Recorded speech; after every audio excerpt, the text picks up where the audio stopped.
edukasi kepada masyarakat ya yang menontonnya. Dan juga acara ini kira-kira akan diselenggarakan di channel ISDN Studio dan juga akan saya bimbing kurang lebih selama 1 jam lebih ke depan. Baik, peraturan yang ada di ISDN ini pertama adalah dilarang untuk menghujat masing-masing sesembahan, itu perlu ya teman-teman ya. Baik dari pihak Muslim maupun juga dari pihak Kristen. Dan juga kedua, dilarang untuk memotong pembicaraan lawan bicara. Dan ketiga, dilarang untuk body shaming. Lalu untuk format acara ini sendiri, acara ini terdiri dari 5 sesi. Yang pertama adalah opening statement dari masing-masing pihak ya. Itu akan diberikan waktu 5 menit. 5 menit. Jadi total 10 menit ya. Kemudian ada sesi Q&A. Masing-masing pihak akan diberikan jatah untuk bertanya 1 menit bertanya, 5 menit menjawab, dan itu total 3 kali 3 kali. Kemudian ada sesi battle. Sesi battle ini akan berdurasi selama 30 menit. 30 menit ya Pak Agus ya? Pak Agus? 30, oke. 35 menit. Kemudian yang terakhir ada closing statement. Closing statement ini sama seperti opening statement, di mana masing-masing narasumber akan diberikan waktu masing-masing 5 menit. Dan yang terakhir akan ada sesi tanya jawab dari partisipan Zoom kepada masing-masing narasumber. Baik, itu dia yang telah saya terangkan. Mungkin kita bisa mulai acara ini dan kita akan langsung masuk saja ke sesi pertama, yaitu opening statement. Karena di sini ada Pak Daud Ali, mungkin saya bisa berikan kesempatan Pak Daud Ali selaku tamu untuk langsung memberikan opening statement-nya. Silakan Pak Daud Ali.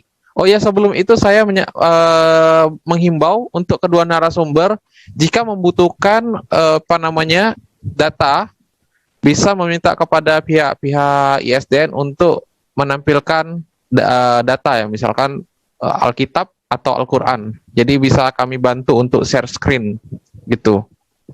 Baik, silakan Pak Daud Ali. Waktu Anda 5 menit dimulai dari sekarang. Oke, selamat malam. Saya ucapkan di hari yang berbahagia ini, saya mengucapkan selamat Idul Fitri, selamat merayakan Lebaran, minal aidin wal faizin, mohon maaf lahir dan batin untuk saudara-saudaraku yang Muslim. Dan kesempatan yang berbahagia ini saya ingin membagikanlah pengalaman saya atau keyakinan saya. Di sini kan berjudul manakah firman Tuhan, Al-Quran atau Alkitab. Tentu saja saya sebagai seorang Kristen, saya mempercayai Alkitab itu adalah firman Tuhan yang diilhamkan Tuhan, yang ditulis oleh banyak orang, oleh nabi-nabi dan rasul-rasul Tuhan. Jadi saya percaya bahwa kitab ini dari Kejadian sampai Wahyu adalah firman Tuhan. Nah, jadi saya tidak meragukan itu, karena saya meyakini Alkitab itu sebagai firman Tuhan, sebagai pegangan saya sebagai seorang Kristen, dan saya percaya dan saya tidak ragu sedikit pun tentang Alkitab itu sebagai firman Tuhan. Karena ini masalah keyakinan, tentu mungkin orang berbeda pandang dari saya atau dari saudara saya yang lain. Tapi saya meyakini, karena saya alami janji Tuhan, karena saya alami kebenaran Tuhan, dan saya alami jawaban Tuhan di dalam Alkitab. Jadi saya percaya Alkitab ini benar-benar firman Tuhan yang diilhamkan Tuhan kepada manusia, untuk kita, untuk saya, untuk siapa saja menurut saya yang bisa ingin mencari kebenaran dari Tuhan, dan saya percaya Tuhan akan menuntun orang dan siapa Tuhan dan bagaimana cara mengenal Tuhan. Dan salah satunya Alkitab inilah yang Tuhan berikan, yang Tuhan ilhamkan kepada manusia, sehingga manusia bisa mengenal Dia melalui kitab suci Alkitab. Itu sementara dari saya, dan saya berterima kasih atas kesempatan ini karena saya diberi kesempatan untuk berbagi pengalaman dan berbagi keyakinan. Terima kasih Bapak. Ya, masih ada 2 menit 54 detik Pak Daud. Nggak ada yang ingin ditambahkan? Oh ya, saya coba saya boleh di ini Keluaran 17 ayat 14, itulah pegangan saya. Baik, coba saya bantu ya. Nah,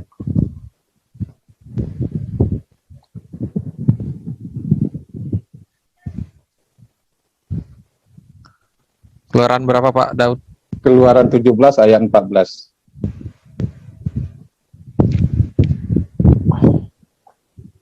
Saya bacakan saja. Ya. Kemudian berfirmanlah Tuhan kepada Musa, tuliskanlah semuanya ini dalam sebuah kitab sebagai tanda peringatan. Dan ingatkanlah ke telinga Yosua bahwa aku akan menghapuskan sama sekali ingatan kepada Amalek dari kolong langit. Silakan Pak. Iya, saya percaya ini memang disuruh Tuhan menulis kitab, dan saya percaya Alkitab ini adalah kitab yang diilhamkan Tuhan untuk ditulis, dan melalui Alkitab ini saya bisa mengenal Tuhan. Jadi saya percaya Alkitab ini firman Tuhan. Begitu Bapak. Oke, baik. Begitu ya Pak, waktunya udah masih ada 1 menit, tapi apakah sudah selesai Pak Daud? Ya udah, saya. Baik. Oke, baik. Di restart Pak Agus, kita akan menuju ke Ustadz Alwan. Baik, selanjutnya silakan dari Ustadz Alwan selaku pihak Muslim untuk memberikan opening statement-nya dengan waktu 5 menit. Dan silakan, waktu dan tempat dipersilakan. Ya, jangan ini ya, untuk kedua narasumber jangan baik. Oke. Silakan Ustadz Alwan. Ya. Bismillahirrahmanirrahim. Assalamualaikum warahmatullahi wabarakatuh. Alhamdulillahirabbil alamin wassalatu wassalamu ala Rasulillah wa ala alihi wa mawalah. Rabbi shrah li sadri wa yassir li amri wahlul 'uqdatam min lisani yafqahu qawli. Ketika kita berbicara tentang firman Tuhan atau firman Allah Subhanahu wa taala, pertama sebagai seorang beriman, seorang muslim, kita harus yakin betul yang mana yang merupakan firman Tuhan dan yang mana yang bukan. Kenapa? Karena perkara mengimani dan beriman ini haruslah juga dilandaskan dengan pengetahuan atau ilmu. Itulah Islam itu selalu dituntun kita dengan tarbiyah. Jangan sampai ada keraguan di dalam diri kita terhadap sebuah kitab bahwa itu adalah firman Tuhan. Karena kalau sampai muncul keraguan bahwa itu bukan firman Tuhan, maka kita sudah menaruh posisi kita ke dalam kebimbangan. Dalam Al-Quran surat Al-Baqarah Allah katakan, "Zalikal kitabula raiba fihi hudal lil muttaqin." Kitab itu, Al-Quran itu, la raiba fihi, tidak ada keraguan padanya. Kalau orang yang belajar ya, dia tidak akan mendapati keraguan padanya. Hudal lil muttaqin, petunjuk bagi orang yang bertakwa. Di dalam Al-Quran juga Allah katakan, ya, di dalam surah Al-Baqarah juga masih, walladzina yu'minuna bima unzila ilaika wa ma unzila min qablika wa bil akhirati hum yuqinun. Yaitu orang-orang yang beriman kepada apa yang diturunkan kepada Rasulullah SAW dan diturunkan juga kepada sebelum Rasulullah SAW, dan mereka percaya kepada hari akhir atau hari akhirat. Jadi baik Quran ataupun kitab-kitab yang diturunkan Allah sebelumnya atau wahyu-wahyu yang diturunkan Allah sebelumnya adalah firman yang Allah berikan kepada para nabi dan para rasul. Dan ketika kita misalnya menaruh keimanan kita kepada sebuah kitab suci, itu adalah supaya agar kita betul-betul itqan atau yakin. Wa in kuntum fi raibin mimman nazzalna ala abdina fa'tu bi suratin min misli.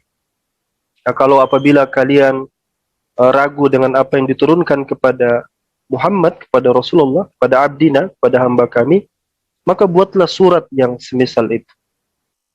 Maka standar ini, keimanan ini kepada sebuah kitab suci itu dipertegaskan di dalam Al-Quran dalam banyak konteks. Diberikan tantangan untuk orang yang bisa membuat semisal Al-Quran. Yang tantangan itu sampai sekarang tidak ada yang bisa penuhi. Kemudian Al-Quran juga mengatakan kalau misalkan itu bukan dari sisi Allah, satajidu fihi ikhtilafan katsira. Pastilah kamu akan temukan pertentangan yang banyak di dalam Al-Quran itu. Dan banyak lagi standar-standar untuk mengetes, menguji. Dan boleh kita katakan Al-Quran adalah satu-satunya yang menantang orang untuk membuktikan apakah Quran ini kalamullah, firman Allah atau tidak. Ditantang orang-orang itu untuk melihat kepada Quran ini dan membandingkan dengan yang lain. Saya akan kasih standing position bahwasanya Biblos, itu bahasa Greeknya, yang orang kadang sebut Bible, itu bukanlah Injil ataupun Torah, itu bukanlah Taurat yang mereka pegang sekarang ini. Jadi nanti saya akan paparkan alasan-alasan saya, mungkin dalam bentuk tanya jawab, tetapi tidaklah yang dimaksud Torah yang mereka pegang sekarang atau Biblos, Bible dari Kejadian sampai Wahyu itu bukanlah yang diturunkan wahyu, yang diturunkan Quran. Karena ketegasan dari Allah Subhanahu wa taala, yuharrifunal kitaba biaidihim summa yaquluna hadza min indillah. Kebiasaan daripada orang-orang umat-umat sebelumnya adalah merubah-rubah firman Allah dan menulis dengan tangan mereka sendiri lalu mengklaim itu dari Allah. Begitu. Oke, waktu saya habis. Oke, terima kasih untuk Ustadz Alwan yang telah memberikan opening statement-nya dan waktunya pas ya, habis ya. Baiklah teman-teman sekalian, itu dia tadi opening statement dari masing-masing pihak, baik dari Ustadz Alwan dan juga dari Pak Daud Ali. Sekarang kita akan langsung masuk ke sesi kedua, yaitu sesi Q&A. Karena tadi Pak Daud Ali telah memberikan opening statement-nya, maka sekarang saya langsung menuju kepada Ustadz Alwan untuk langsung bertanya kepada Pak Daud Ali. Ustadz Alwan, silakan bertanya ke Pak Daud Ali dengan waktu yang diberikan 1 menit. Silakan Ustadz Alwan. Ustadz Alwan, silakan. Bang Ya, Arman? baik. Oke, baik. Pak Daud Ali, saya mau bertanya begini. Ya, di dalam Wahyu dikatakan, Wahyu 22. Jika seseorang menambahkan suatu perkataan ini, maka Allah akan menambahkan kepadanya malapetaka. Yang tertulis dalam Alkitab. Dengan kata lain, tidak boleh menambah-nambahkan kitab. Protestan itu punya 66 kitab. Katolik punya 73 kitab. Dan Ortodoks punya lebih banyak lagi. Pertanyaan saya, siapa yang menambah-nambahkan dan siapa yang mengurang-urangi? Protestankah yang mengurangi atau Katolik yang menambah-nambahkan? Karena kedua-duanya diancam. Sekarang saya ingin tanya kepada Bapak soal itu dulu. Satu-satu ya, satu soal aja ya. Bisa ditambah ya atau bagaimana? Jika waktunya tidak memungkinkan, 1 pertanyaan aja Pak. Nah ini udah Oke. 11 detik, 10 detik. Oke, satu aja dulu. Itu aja, silakan. Baik, silakan Pak Daud Ali menangkap ya apa yang ditanyakan sama Ustadz Alwan. Waktu Anda 5 menit dimulai dari sekarang. Silakan Pak Daud Ali, saya buka dulu unmute-nya. Mute-nya ya. Ya, silakan Pak Daud Ali, sudah Wahyu tadi Wahyu 22 ayat berapa ya? Ustadz Alwan, Wahyu berapa? Ditulis saja kalau ini. Iya, Wahyu 22 ayat berapa tadi ya?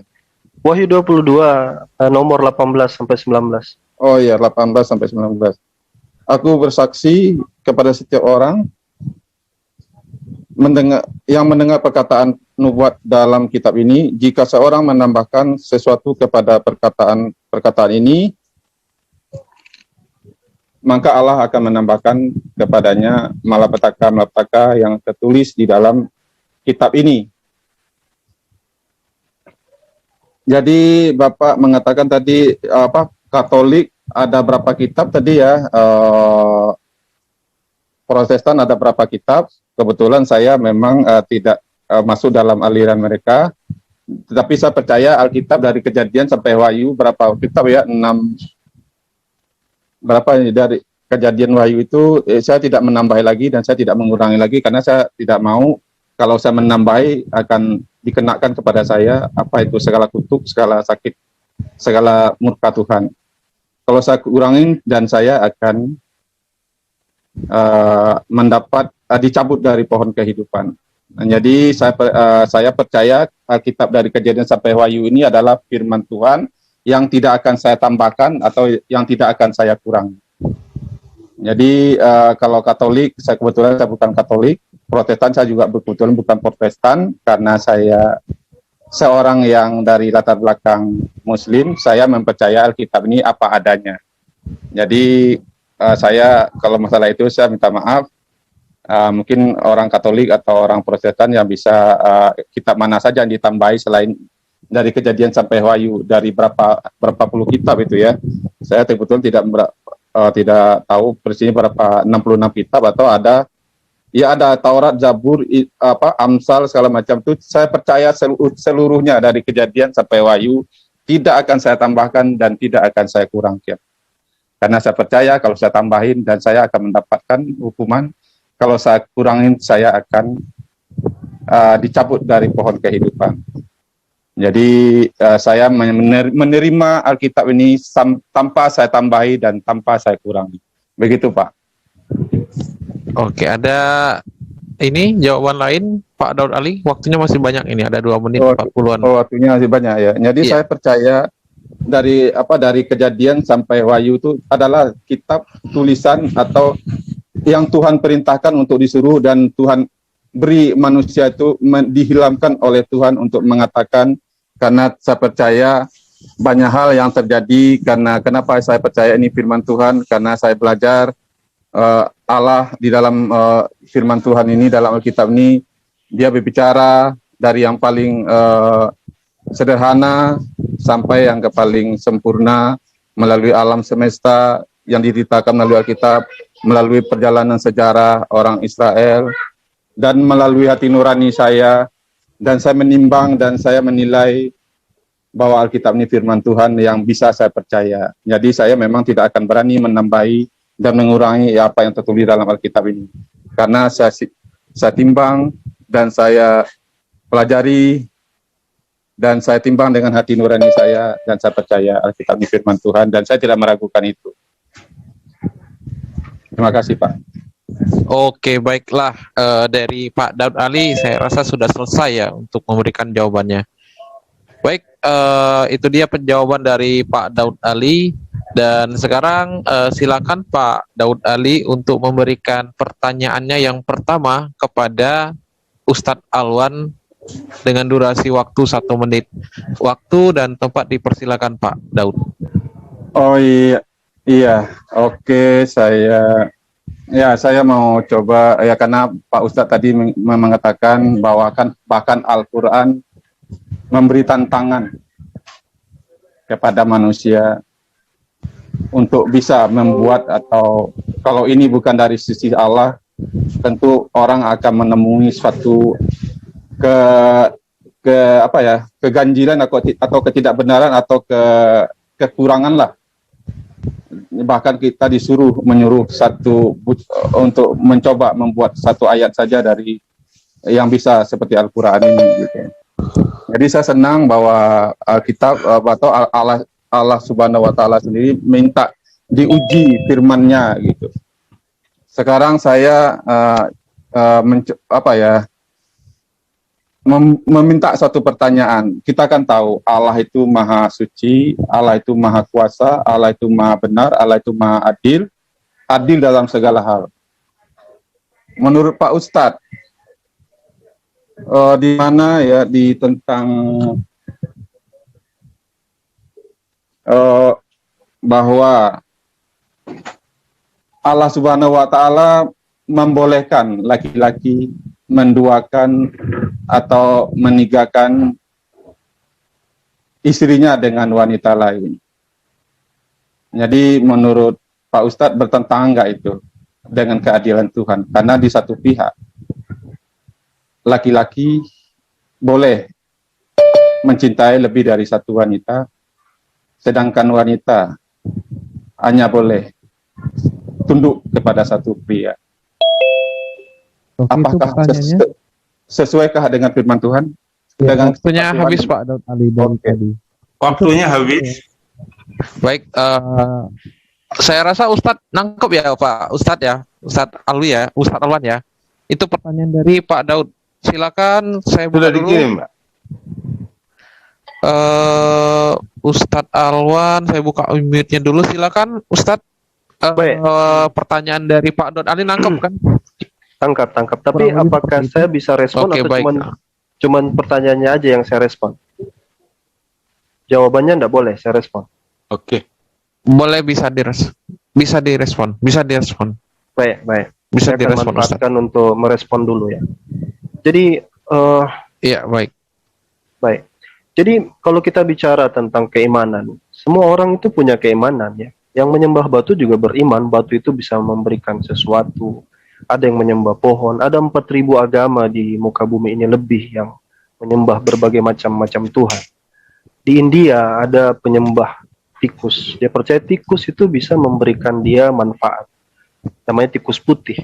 Dianggap sebagai manifestasi daripada dewa.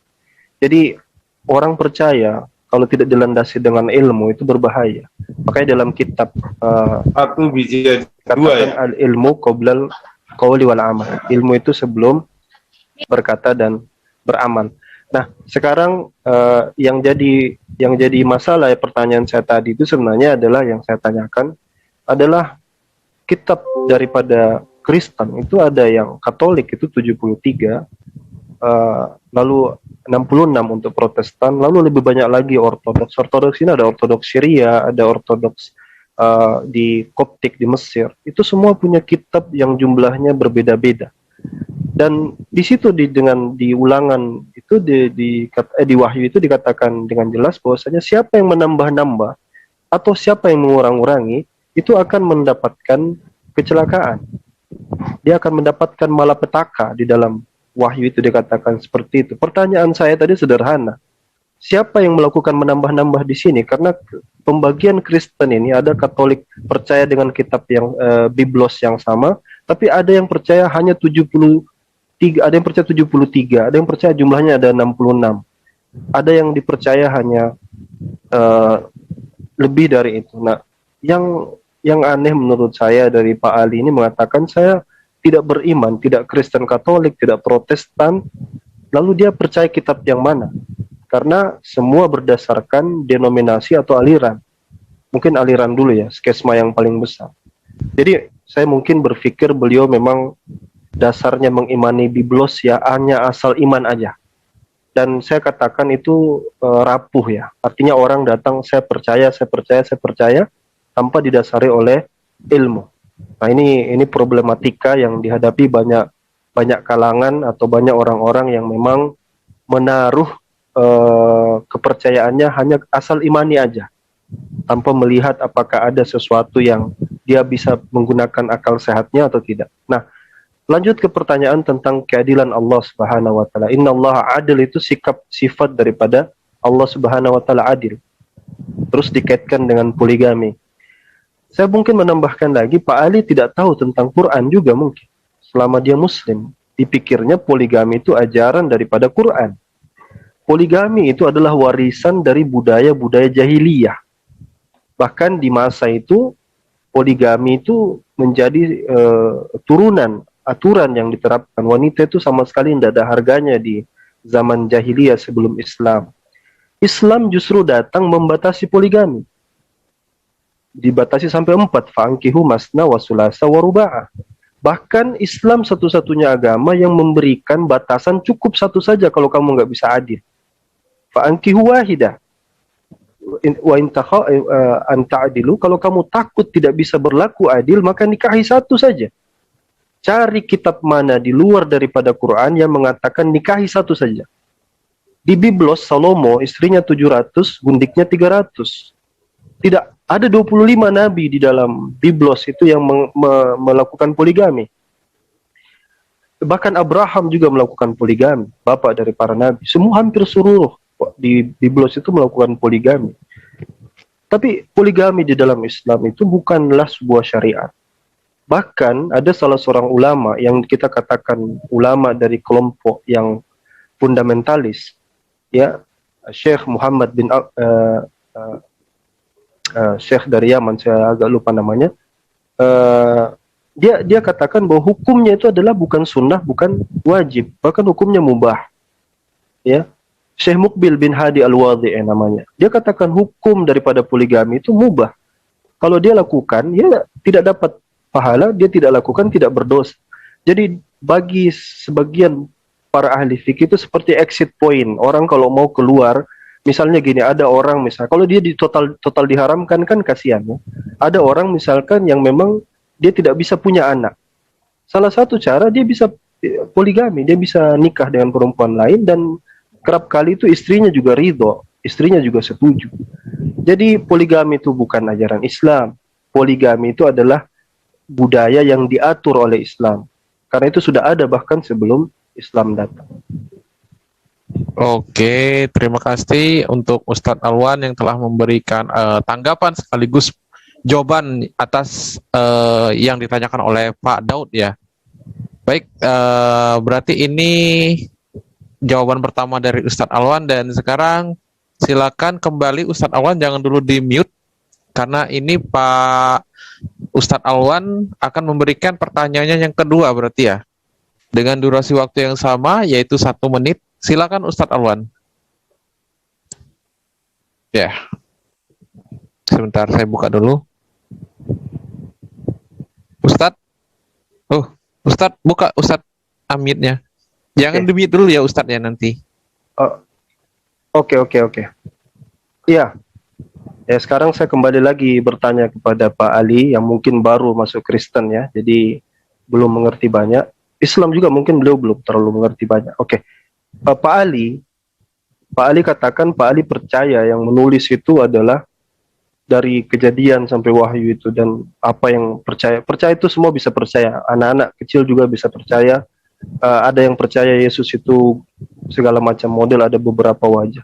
Pertanyaan saya, apakah Pak Ali percaya yang menulis Torah itu adalah Musa? Sementara tadi Pak Ali sebutkan Keluaran 17 nomor 14 ya, tentang Musa diperintah Tuhan untuk menulis Biblos. Pertanyaan saya ke Pak Ali bisa cross check ini, nanti bisa di pause. Ulangan 34. Perikopnya adalah kematian Musa. Coba masuk akal enggak, Pak? Di perikop situ Musa menulis, dikatakan Musa menulis Torah kan, Perjanjian Lama misalnya yang Bapak yakin. Tapi kenapa bisa ada tulisan Musa menulis kematiannya sendiri? Bahkan dikatakan di situ beberapa waktu setelah itu, setelah kematian Musa sudah mati, lalu siapa yang menulisnya kalau Musa yang menulis? Apakah Musa menulis kematiannya sendiri? Ini salah satu bukti bahwa Torah itu bukan ditulis oleh Musa. Nanti saya akan jabarkan panjang untuk itu. Silakan Bapak jawab dulu pertanyaan ini. Baik, silakan Pak Daud Ali memberikan jawaban dari Ustadz Alwan. Waktu dan tempat dipersilakan. Oke, terima kasih Pak Alwan. Bapak Ustadz mengatakan apakah Musa bisa menulis kematiannya sendiri? Itu pertanyaan. Jadi dengan begitu Bapak mengatakan bahwa Taurat itu bukan ditulis oleh Musa.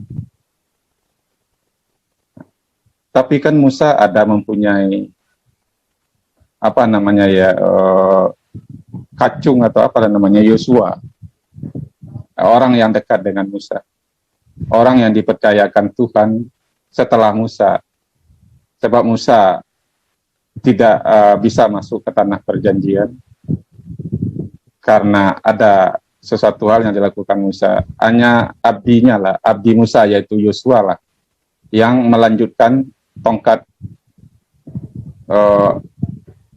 kepemimpinan lah, tongkat estafet yang dari Tuhan. Dan Tuhan melimpahkan otoritasnya kepada Yosua. Dan Yosua ini bicara banyak tentang Musa. Jadi saya percaya. Jadi apa namanya ya, kitab itu bukan ditulis oleh satu orang saja, tetapi banyak nabi, dan termasuk Nabi Yesaya, Nabi Yakub, Nabi banyaklah yang menulis tentang cerita selanjutnya. Jadi kalau Musa berhenti menulis karena dia meninggal, ada nabi lain yang meneruskan cerita Musa, ada nabi lain yang menceritakan tentang kejadian, tentang rencana Tuhan. Kenapa dikatakan bahwa Alkitab itu firman Tuhan? Karena saya percaya semua yang ditulis dalam kitab itu disertai Tuhan, ditepati Tuhan. Bagaimana Tuhan menepati perkataannya, nubuatnya tentang satu kaum, yaitu satu bangsa, yaitu bangsa Yahudi. Bagaimana di dalam bangsa Yahudi itu sejarah perjalanan manusia bersama Tuhan kita bisa mengerti, dan Tuhan menepati segala apa yang diucapkan Tuhan, bagaimana perlindungan Tuhan, bagaimana orang Israel dibuang, dan bagaimana orang Israel kembali. Dan sekarang itu di kitab, apa ya, coba saya cari dulu ya, di kitab Amos kalau nggak salah saya, bagaimana bahwa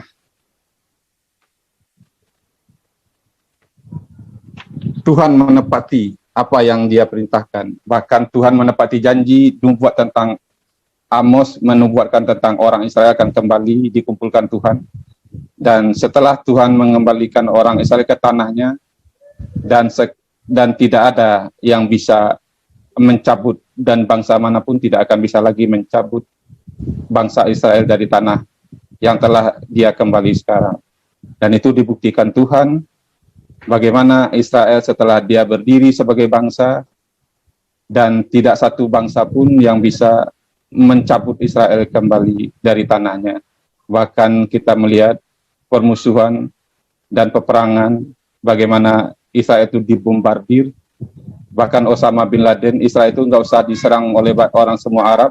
Orang semua Arab nggak usah pakai peluru deh, pakai kencing, di kencingnya saja itu Israel tenggelam, kata Osama bin Laden. Tetapi faktanya sampai sekarang orang Israel tidak ada bangsa manapun yang tidak bisa mencabut orang Israel.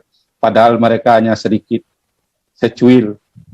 Tetapi janji Tuhan tidak pernah bergeser. Dan apa yang dikatakan Tuhan bahwa setelah orang Israel kembali, tidak satu bangsa pun bisa mencabut mereka dari tanahnya. Jadi apa yang dikatakan Tuhan jauh-jauh hari bisa digenapi. Dan bagaimana janji Tuhan dalam kitab itu, bagaimana nanti kehidupan orang Israel seterusnya telah dicatat oleh Alkitab. Dan saya percaya, kenapa? Tuhan tahu yang akan datang, bahkan yang akan terjadi kepada orang Israel sebelum terjadi pun Tuhan sudah menubuatkan dalam kitab. Jadi bagaimana kalau itu dikatakan, wah ini apa namanya, percayakah saya itu ditulis oleh Musa?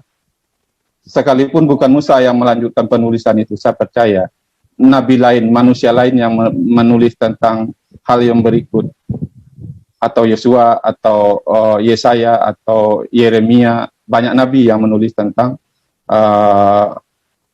kebenaran Tuhan, tentang perkataan Tuhan, tentang janji Tuhan yang Tuhan suruh tulis. Jadi saya percaya kisah selanjutnya itu dilanjutkan oleh manusia lain, dan itu diilhamkan oleh Tuhan, dinapaskan oleh Tuhan. Makanya Alkitab ini Tuhan sudah berkata bahwa Dia berkuasa menjaga firman-Nya, dan tidak ada satu iota, satu titik pun yang manusia bisa rubah. Jadi saya percaya firman Tuhan ya dan amin. Dan saya percaya Alkitab itu firman Tuhan. Itu tidak bisa saya bantah karena saya mengalami dan menerima dan Waktu habis. Iya, waktu habis. Oke, baik. Terima kasih untuk Pak Daud Ali yang telah memberikan jawabannya. Berarti ini adalah jawaban kedua dari Pak Daud Ali. Dan sekarang waktunya juga untuk Pak Daud Ali memberikan pertanyaannya yang kedua ya kepada Ustadz Alwan. Dengan durasi waktu 1 menit. Seperti biasa, silakan Pak Daud Ali, waktu dan tempat dipersilakan untuk bertanya. Oke, terima kasih karena Bapak Ustadz Alwan tadi bertanya, setelah Musa meninggal, apakah mungkin bahwa Musa menulis kematiannya sendiri? Sekarang saya coba juga bertanya kepada Bapak, menurut Bapak, Al-Quran itu siapa yang menulis? Muhammad kah? Apakah Al-Quran itu telah ada sebelum Muhammad meninggal? Jadi itu pertanyaan saya, siapa menulis Al-Quran? Begitu Pak, terima kasih. Oke, baik, terima kasih Pak Daud Ali. Itu pertanyaannya yang insya Allah bisa dijawab sama Ustadz Alwan, dan mudah-mudahan itu ya bisa saya tangkap untuk saya sampaikan kepada Ustadz Alwan. Baik, Ustadz Alwan, saya sudah buka mute-nya. Silakan Ustadz Alwan dibuka mute-nya. Ustadz Alwan. Ya, saya coba buka. Silakan Ustadz Alwan. Sudah saya unmute. Iya. Baik, silakan waktu dan tempat dipersilakan Ustadz untuk memberikan jawabannya. Jadi memang beragama ini tidak bisa hanya modal percaya saja. Karena orang juga banyak percaya dongeng ya. Ada yang banyak percaya Tangkuban Perahu itu cerita benar. Banyak orang yang percaya kayak gitu. Makanya diuji. Quran itu menantang orang untuk menguji. Kalau Quran ini bukan dari sisi Allah, kamu buat Quran yang seperti ini. Kalau Quran ini bukan dari sisi Allah, kamu bikin ayat yang seperti itu, yang seindah itu. Itu tantangan dari Allah. Buktikan bahwa apa yang dibaca itu atau yang diyakini itu adalah benar-benar kitab suci. Misalnya tadi Pak Daud mengatakan dia percaya itu ditulis Musa, tapi lalu ditulis oleh banyak orang, Yeremia dan lain-lain, dia katakan seperti itu. Saya mohon maaf ya, maksudnya kita tahu bahwasanya penulis Biblos itu rentang waktunya panjang, 1500 tahun. Orang juga tahu itu kumpulan buku-buku, bahwa mungkin ada sekitar 40 penulis yang menulis seluruh Biblos itu dari perjanjian, dari Kejadian sampai Wahyu. Tetapi bukan itu pertanyaannya, karena orang Kristen meyakini bahwasanya penulis daripada Torah itu, Kejadian, Bilangan, Ulangan, itu semua ditulis oleh Musa. Nah, kemudian ketika Musa sendiri ada tertulis di situ kematian Musa, bagaimana bisa Musa menulis kematiannya sendiri? Kan tidak mungkin. Lalu Bapak itu mengatakan, oh mungkin yang menulis Yosua. Dan demikianlah orang-orang Kristen selalu menyangka-nyangka siapa lagi yang menulis itu. Ada yang mengatakan Eliezer, ada yang mengatakan Ezra, ada yang mengatakan Samuel. Sampai untuk perkara ini, John Calvin itu mengatakan, ini permasalahan yang kayaknya tidak penting kita bahas. Padahal ini perkara yang sangat penting untuk dibahas kalau kalian betul-betul sungguh-sungguh mau meyakini sesuatu. Kalau kalian misalnya datang di rumah lah, misalnya datang ada surat kaleng datang. Di situ tertulis, misalnya kepada Pak Daud, kepada Pak Ali Daud. Pak Ali Daud, Bapak itu adalah bukan anak kandung, Bapak cuma anak angkat saja. Pak Ali Daud percaya seperti itu, langsung terima. Tidak jelas siapa yang nulis, tidak jelas dari mana asal muasalnya. Maka pengetahuan dasar tentang ini harus Pak Ali Daud kuasai dulu, baru kemudian coba untuk mengimani sesuatu. Bagaimana bisa kita beriman kepada sesuatu, meyakini misalnya Oh, karena nubuatan-nubuatannya benar. Nubuatan-nubuatan di perjanjian lama benar. Sudah dikoreksi belum? Buka Matius 16:28. Yesus berjanji dia akan datang, bahkan untuk untuk murid-muridnya yang pada waktu itu masih ada. Dia akan kembali. Kenyataannya dia tidak kembali. Makanya kalian masih menantikan kedatangan dia kan? Padahal di dalam Matius itu jelas-jelas dikatakan semua yang hadir di sini tidak akan merasakan kematian sampai aku kembali. Apakah mereka merasakan kematian? Mereka sudah pada hilang semuanya, sudah pada mati. Berarti nubuatan itu tidak terbukti.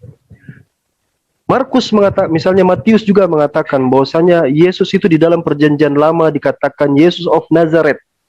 Bapak buka perjanjian lama bolak-balik, Bapak tidak akan dapati nubuatan tentang itu di perjanjian lama. Belajar itu adalah bagian penting sebelum meyakini sesuatu. Orang modal percaya aja itu mudah tersesat. Nanti tiba-tiba ditelepon, Pak, Bapak menang hadiah ini. Oh, saya percaya. Saya percaya dengan hadiah Bapak kasih. Ditelepon, Mama minta pulsa. Bapak kasih pulsa. Orang-orang begitu gampang tersesat. Orang-orang yang mudah-mudah percaya itu. Kalau dia tidak kritis. Nah, pertanyaan sekarang, siapa yang menulis wahyu? Allah. Kalau orang belajar Islam, ini pertanyaan basic. Orang semua tahu bahwasanya Rasulullah SAW itu menyuruh sahabat-sahabatnya untuk menulis wahyu. Nabi SAW berkata, Allah berfirman, la yantiku anil hawa illa wahyu yuha. Ketika Nabi menyampaikan Quran itu, dia tidak berkata-kata dari mulutnya, lisannya itu, kecuali wahyu yang diberikan kepadanya. Kemudian ketika wahyu itu turun, segera dia minta sahabatnya tulis. Hafalkan, tuliskan, itu adalah cara untuk menjaga Quran. Tuliskan, hafalkan, dan semua kemudian menghafalnya, kemudian semua menulisnya. Ada yang menulis di pelepah kurma, ada yang menulis di batu, semua menulis. Karena itu mesti dicatat, mesti dijaga. Itu hal basic untuk orang tahu. Jadi orang tahu wahyu itu dari Rasulullah, lisan Rasulullah dicatat para sahabat. Zaid bin Sabit, Muawiyah. Itu hal dasar, hal basic dalam mempelajari Islam. Nanti saya akan tanyakan ke Bapak, siapa yang menulis Biblos itu? Bapak katakan, ada ini, ada itu. Nanti kalau saya tanya, mana buktinya, Bapak bingung. Karena tidak akan ada dasarnya. Nah, jadi saya heran karena pengetahuan Anda tentang Biblos itu sangat sedikit, tapi kepercayaannya kayak banyak gitu. Ya, ini mesti agak sedikit diturunkan rasa keyakinan Bapak itu. Oke, cukup. Oke, terima kasih untuk Ustadz Alwan yang telah memberikan jawabannya pada malam hari ini. Dan ini jawaban yang kedua berarti ya. Dan sekarang waktunya Ustadz Alwan untuk memberikan pertanyaannya yang ketiga. Ini pertanyaan yang terakhir ya berarti untuk Ustadz Alwan ya kepada Pak Daud Ali. Dan nanti akan Ustadz Alwan akan memberikan jawaban yang terakhir juga nanti setelah ditanya oleh Pak Daud. Baik, silakan Ustadz Alwan langsung bertanya saja kepada Pak Daud Ali dengan waktu yang diberikan 1 menit dimulai dari sekarang. Saya buka dulu. Silakan Ustadz. Maaf, saya sering kelupaan untuk Iya. jadi saya langsung minta maaf. Tolong bukakan saya Yohanes 21:24. Ya, baik, Yohanes 1 21. 24.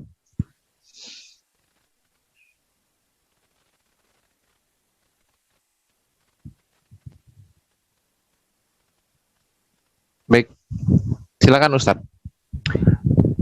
Pak, ini di dalam kitab Yohanes, Gospel Yohanes, berarti yang orang percaya yang nulis Yohanes ya, Pak Ali ya. Coba lihat perkataannya di sini. Dialah murid yang memberi kesaksian tentang semuanya ini dan yang telah menuliskannya, dan kita tahu bahwa kesaksiannya itu benar. Lihat, ini pakai kata ganti ketiga loh. Dia, kesaksian dia. Kita tahu kesaksian dia. Kalau ini yang tulis Yohanes, dia ini siapa? Ya, dia ini siapa? Mereka yakini ini tulisan Yohanes. Pertanyaan saya, dia ini siapa? Kita ini siapa? Kalau saya bilang begini, aku tahu dia, berarti itu ada dua person kan? Gak mungkin satu person kan? Aku tahu dia, aku mengenal dia. Aku dan dia pasti berbeda. Kita tahu kesaksiannya, berarti kita dan dia, kita dan kesaksian dia ini berarti orang pribadi yang berbeda. Pertanyaan saya kepada Pak Ali, ya, dia ini siapa? Siapa sebenarnya penulis Yohanes ini? Kalau misalnya yang Musa tadi misteri, jadikan juga ini misteri yang kedua. Ya, Bapak jawab itu, siapa dia dan siapa kita? Dua person kah atau satu person? Ini menunjukkan tidak jelas siapa yang menulis ini. Ini menggunakan kata ketiga. Ustadz, ya, baik. Terima kasih untuk pertanyaannya yang akan dijawab sama Pak Daud Ali. Saya buka dulu. Silakan Pak Daud Ali langsung memberikan pertanyaannya kepada Ustadz Alwan. Maaf, memberikan jawabannya kepada Ustadz Alwan, maaf. Pak Daud Ali, silakan open mic. Oh ya, oke. Oke, tadi Pak Ustadz Alwan sebelum saya menjawab, Pak Ustadz mengatakan bahwa ternyata Al-Quran itu tidak turun langsung dari surga, ternyata itu dituliskan juga oleh murid-muridnya atau sahabat-sahabat Rasul. Dan sekarang Pak Ustadz mengatakan Yohanes berapa tadi? Yohanes 21 ayat 24. Yohanes 21, dialah murid yang memberi kesaksian tentang semuanya ini, dan yang telah menuliskannya, dan kita tahu bahwa kesaksiannya itu benar. Pak Ustadz mengatakan, apakah mungkin dia ini siapa? Berarti kata orang ketiga. Menurut saya bisa saja Yohanes punya asisten untuk menulis ini. Tetapi apa yang dikatakannya itu adalah dari pikiran Yohanes, karena Yohanes lah yang menyaksikan, yang menceritakan ini, bahwa dia katakan dialah murid yang memberi kesaksian tentang semuanya ini, dan yang telah menuliskannya, dan kita tahu bahwa kesaksiannya itu benar. Dan saya percaya apa yang tertulis ini adalah benar. Karena apa? Bukan sekedar saja tulisan, tetapi ada otoritas dari Tuhan, ada kuasa di dalam kitab ini, dan Yesus berkata, apa yang dikatakan tercatat dalam Injil ini, dalam tulisan ini, itu ada otoritas Tuhan. Jadi kalau entah itu Yohanes menulis atau dia mempunyai asisten untuk menulisnya, saya kurang tahu pasti. Tetapi yang saya tahu pasti bahwa Alkitab ini semuanya terjadi, tidak ada yang bertentangan, dan itu real, dan ada janji Tuhan dan penyertaan Tuhan, dan itu terjadi semuanya dengan pas, dengan tidak tidak ada yang diingkari Tuhan, dan tidak ada yang tidak terjadi. Jadi apakah ini gaya penulisnya yang menulis seperti itu? Bisa saja dia mengatakan dialah murid yang menunjuk kepada dirinya sendiri. Dialah murid yang memberi kesaksian tentang semuanya ini. Siapa lagi yang memberi kesaksian? Ini adalah Yohanes yang telah menulis ini. Karena Yohanes tahu betul dan bagaimana dia menulis tentang siapa Yesus, dan jadi dikatakan dialah murid yang memberi kesaksian tentang semuanya ini. Dan jelas, dan yang telah menuliskannya, dan kita tahu bahwa kesaksiannya itu benar. Jadi dia menulis dan dia tahu sendiri, dan apa yang dikatakan di sini ialah dia bersaksi, ini kesaksiannya benar. Atau apakah ada orang ketiga atau muridnya, ya mungkin bisa kan kayak kayak Rasul Muhammad tadi kan dia mendiktekan, kan bukan dia juga yang menulis, tapi ada orang lain yang menulis Al-Quran itu. Bukan Muhammad kan yang menulis. Bisa juga kan seperti itu. Tetapi Yohanes yang menyaksikan apa yang tentang Yesus, tetapi ditulis dan dicatat bahwa apakah Yohanes bisa menulis? Saya yakin Yohanes bisa menulis, atau memang ada orang lain tetapi yang diceritakan oleh Yohanes. Karena toh seperti yang di dalam Al-Quran, seperti Bapak tadi katakan, Muhammad kan mendiktekan juga, atau orang lain yang menulis, bukan Muhammad juga yang menulis Al-Quran itu kan. Jadi saya kira begitu. Jadi apakah gaya bahasanya atau apanya, Pak Ustadz mengatakan, wah dalam keyakinannya saya kelihatannya kuat, dalam pengetahuannya saya kelihatannya kurang gitu. Cuma satu hal yang saya tahu, bahwa Alkitab ini ada kuasa Tuhan di dalamnya. Itu yang nggak bisa saya sangkal gitu loh. Orang mengatakan ini palsu, ini bagaimana, tetapi semuanya terjadi. Dan seperti yang dikatakan, kalau saya tidak mengurangi apa yang tertulis di sini atau tidak menambahi apa yang tertulis di sini, dan saya percaya janji Tuhan itu benar, pasti, dan saya dapat pastikan bahwa yang berjanji itu benar-benar menepati janjinya, karena yang menulis ini, yang menghilang itu Tuhan, dan dia berkuasa menepati janjinya. Yang dikatakan ditulis ini, Yesus sama, tidak berubah hari ini sampai kemarin, sampai hari ini, dan kuasanya pun tidak berubah. Dan itu bisa terjadi dan bisa dialami oleh siapa saja yang mempercayai dan tidak menambahi kitab ini dan tidak menguranginya. Semua janji Tuhan tentang apa yang Tuhan janjikan dalam Alkitab ini bisa kita terima. Jadi itu membuktikan bahwa Tuhan itu. Iya, waktu habis.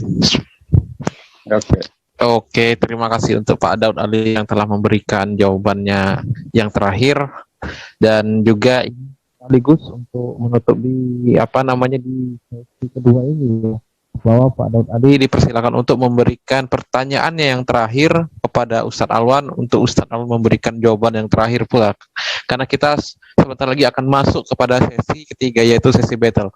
Jadi silakan Pak Daud Ali bertanya kepada Ustadz Alwan yang terakhir dengan durasi waktu 1 menit seperti biasa, dan waktu dan tempat dipersilakan.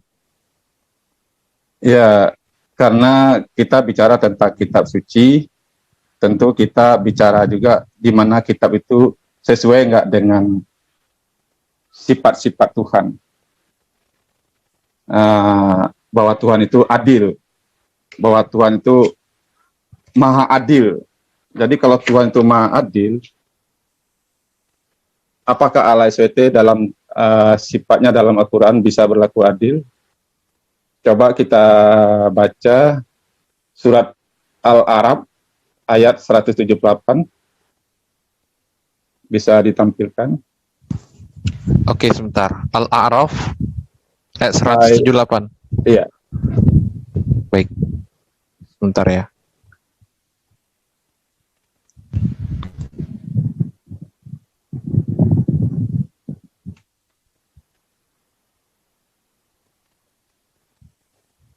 (178) ya? Iya, ayat 178. Silakan. Bisa dibacakan, saya nggak ada punya itu. Oke. A'udzubillahi minasyaitonirrajim. Bismillahirrahmanirrahim. May yahdillahu fahuwal muhtadi wa may yudlil faulaika humul khasirun.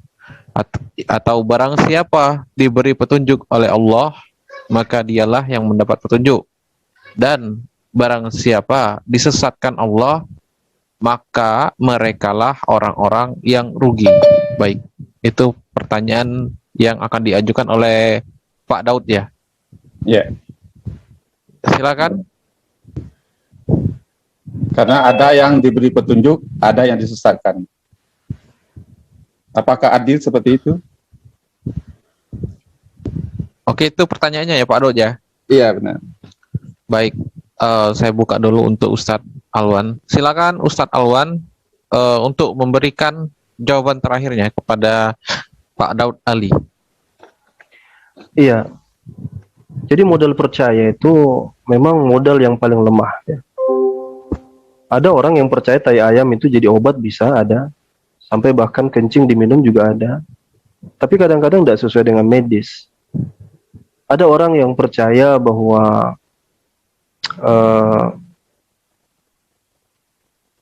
batu, ya, ingat batu ponari dulu, itu bisa menyembuhkan sampai air. Itu semua klaim-klaim sepihak. Kesaksian-kesaksian orang yang masuk Kristen itu juga modal-modal percaya semua. Ada satu kakek-kakek itu mengatakan dia melihat ketika datang Yesus itu angin berputar di kamarnya, ada petir di kamarnya, lalu Yesus muncul tiba-tiba. Itu modal-modal kepercayaan begitu saja tanpa didasari dengan ilmu. Dan rata-rata orang-orang yang meninggalkan Islam, setahu saya memang tidak tahu. Bahkan kalau saya tes Pak Ali Daud mengaji, mungkin dia nggak bisa ngaji. Karena terlihat dari kapasitas dan kemampuan dia, bahkan Biblos sendiri, Pak Ali sepertinya nggak paham. Ya, dia mengatakan itu mungkin ada asisten Yohanes di situ, mungkin Yohanes, bingung sendiri. Padahal jelas-jelas dikatakan itu kitabnya Yohanes. Yohanes pasal 21. Tapi Pak Ali datang dengan asumsi karena dia bingung juga kan, ini dia siapa ya? Mungkin ada penulis lainnya gitu. Jadi Quran itu tidak ada yang ragukan, itu datangnya dari satu sumber saja, Rasulullah SAW. Saya tanyakan, tunjukkan kepada saya yang mengklaim Quran itu asalnya dari lain-lain, dari sahabat, dari siapa, tidak ada. Dari Rasulullah SAW. Sementara Biblos itu, dari sekian tulisan-tulisan itu, semua hanya persangkaan. Menduga-duga. Oh, mungkin yang tulis ini, mungkin yang tulis itu. Bahkan, kalau kita merujuk ke manuskrip aslinya saja, itu nggak jelas siapa yang tulis Biblos itu semua. Itu yang pertama dulu. Kemudian, masalah tentang keadilan, misalnya kita bicara tentang keadilan. Kalau Bapak buka Biblos itu, di mana keadilan Tuhan membunuh orang hanya gara-gara teledor. Hanya gara-gara orang itu teledor, Tuhan membunuh. Dalam sebuah buku, di dalam judul bukunya Drunk with Blood, mandi darah, mabuk dengan darah itu, ada seorang yang mencoba mencatat berapa jumlah jiwa yang dibunuh Tuhan di perjanjian lama dan di perjanjian baru, dicatat semua. Coba tebak, ada berapa? 2 miliar estimasinya, yang tercatat persis 2 juta. Saya bisa tunjukkan bukunya kalau mau bukunya. Bicara tentang keadilan Tuhan, kenapa Tuhan harus membunuh anak-anak dan bayi yang masih ditimang itu. Bunuhlah mereka semua. Ketika perang pengepungan Yerikho, bunuh semua yang di dalam, habisi semua anak-anak. Di mana? Anda tanya keadilan Tuhan di dalam Islam. Anda tidak baca Biblos. Anda bertanya tentang keadilan Tuhan. Ya, kenapa Daud masih disayang padahal dia melakukan banyak sekali perbuatan. Lut menzinahi 2 anaknya dan menyerahkan 2 anak perawannya kepada orang untuk diapa-apakan, terserah. Dan di dalam Petrus Petrus mengatakan dalam kisah para rasul, Petrus mengatakan, atau dalam Petrus mungkin saya lupa, bahwa dia adalah righteous man, orang soleh. Lut digelari orang soleh. Di mana keadilannya? Ketika berbicara keadilan, coba Bapak belajar lebih dalam lagi sebelum hanya modal percaya saja. Karena percaya itu semua orang bisa. Penyembah kapur di laut juga percaya juga. Modal percaya. Nah, dalam surat Al-A'raf dikatakan man yahdihillahu fahuwal muhtadi wa may yudlil faulaika humul khasirun. Ya. Anda katakan Allah memberi hidayah, Allah juga menyesatkan. Berarti Allah juga menyesatkan orang. Ini kekurangan ilmu. Anda baca ayat yang lain yang menjelaskan ini. Ya, falamma zagu azagallahu qulubahum. Ketika mereka itu berpaling, baru Allah palingkan mereka. Allah itu cinta dengan hidayah. Allah bahkan menyambut, barang siapa yang kamu datang dengan dosa sebesar gunung, aku sambut dengan ampunan sebesar langit dan bumi. Allah lebih bahagia daripada orang yang kehilangan onta di padang pasir, seperti dia kembali kepada Allah meminta ampun. Jangan sangka Allah ingin menyesatkan orang, tidak. Tapi ketika dia sudah di puncak kekafiran, falamma zagu, sudah di puncak kekafiran, tidak ada lagi bisa harapan, sudah hilang, sudah tidak ada lagi hidayah dikasih. Itulah akhir di mana seseorang itu celaka. Jadi Oke, waktunya adil habis, Allah. Ustaz. Ya, afannya. Oke, baik. Terima kasih untuk Ustadz Alwan yang telah memberikan jawabannya yang terakhir. Dan dengan jawaban terakhir dari Ustadz Alwan ini, maka berakhir juga sesi kedua ini, sesi Q&A, baik dari sesi Q&A Ustadz Alwan selaku Muslim dan Pak Daud Ali selaku Kristen. Dan kita langsung akan masuk ke sesi battle dengan durasi waktu 30 menit, 35 menit, afwan ya, sorry. Sekali lagi saya ya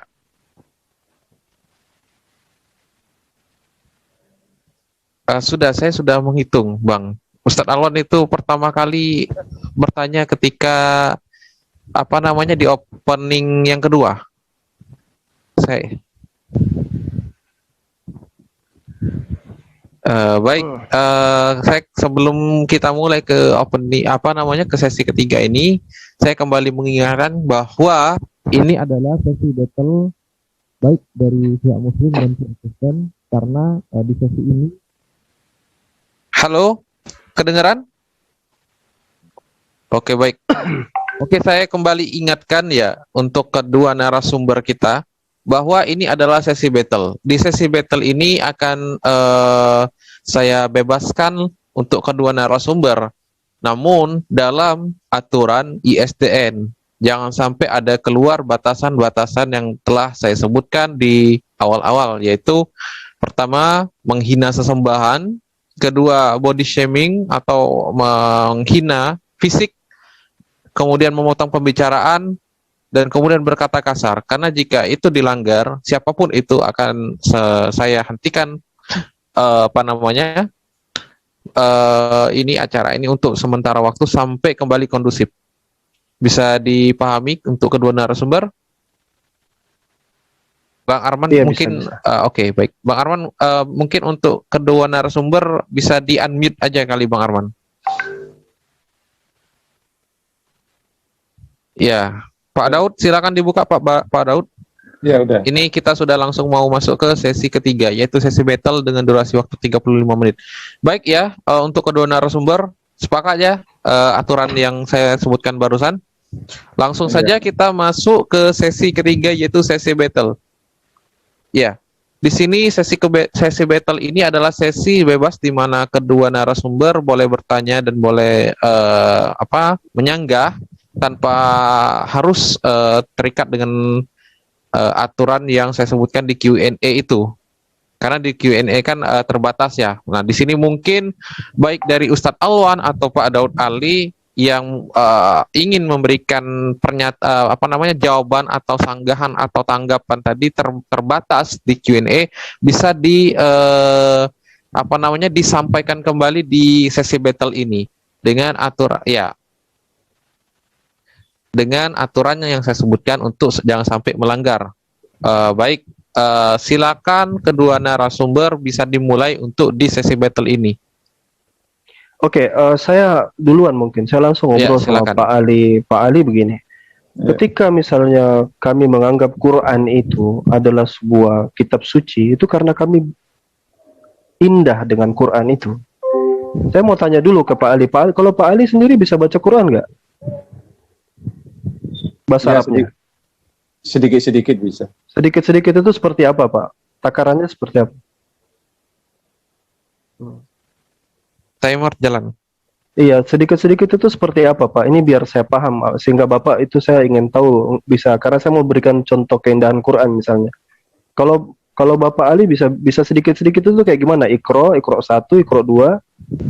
Ya, waktu saya di kampung saya anak-anak anak kalau di Minang itu anak laki-laki itu harus bisa ngaji. Ya paling nggak bisa baca Al-Quran walaupun tidak tahu artinya. Iya. Itu yang saya bisa. Kalau Al-A'raf ayat 178 itu bunyinya gimana tadi, Pak? Mohon maaf ini biar bisa saya lihat gitu. Ya, mungkin bisa saya bantu share di share screen ya. Oke, baik, terima kasih. Saya share screen kembali. Berarti ini Pak Ali membaca ya? Iya, Pak Ali membaca. Biar abis itu kita bisa langsung. Ya, silakan Pak Ali. Silakan Pak Ali. Aduh, nggak begitu kelihatan saya matanya. Diperbesar aja Pak Ali. Di saya, layarnya Pak Ali bisa diperbesar itu. oh iya ya. Oh iya.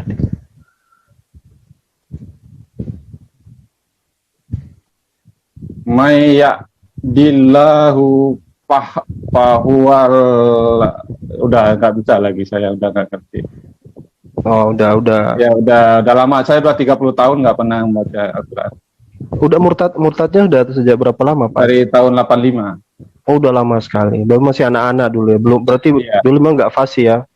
Oke. Saya kita lanjutkan lagi diskusinya. Jadi kita kembali ke Quran ya, Pak Ali. Jadi ketika kita bicara firman Tuhan, kenapa Rasulullah itu menantang orang untuk baca Quran itu karena keindahannya. Pertama itu langgam. Langgam itu susah dibuat. Kalau Anda bikin pantun misalnya, pantun itu kayak jalan-jalan ke kota Padang, lihat orang berbaris-baris. Kalau kamu senang hurufnya itu, jadi itu berrema, ada remanya. Salah satu keindahan daripada Quran itu adalah seperti itu, rema. Nun wal qalami wa ma yasturun, ma anta bi ni'mati rabbika mimajnun, dan seterusnya. Itu kata nun di akhiran itu rema, dan itu susah untuk dibuat. Baik orang-orang Arab juga sana yang dulu syair-syair Arab. Nah, itu salah satu keindahan daripada Quran sehingga ditantang gitu. Saya tanya dulu ke Pak Ali. Kalau Alkitab sendiri apanya yang bisa dijadikan patokan? Sumbernya penulisnya tidak jelas, ditulis yang aslinya sudah hilang, tidak terjaga, banyak pertentangan di dalamnya, kontradiksi. Yang Bapak katakan adil-adil tentang Quran, justru Biblos sendiri banyak berbicara tentang ketidakadilan. Dalam kitab Kejadian ada 5 kejadian incest, perzinahan antara orang tua dengan hubungan darah. Jadi, ayo kalau kita mau kuliti sama-sama, dasarnya dari mana Pak meyakini bahwa Biblos itu firman Tuhan, sementara Quran bukan? Silakan Pak. Kita ngobrol lagi, ngobrol santai. Oh iya, oke. Kenapa saya yakin Alkitab itu firman Tuhan? Ya, semua dosa tetap dihukum dalam Alkitab.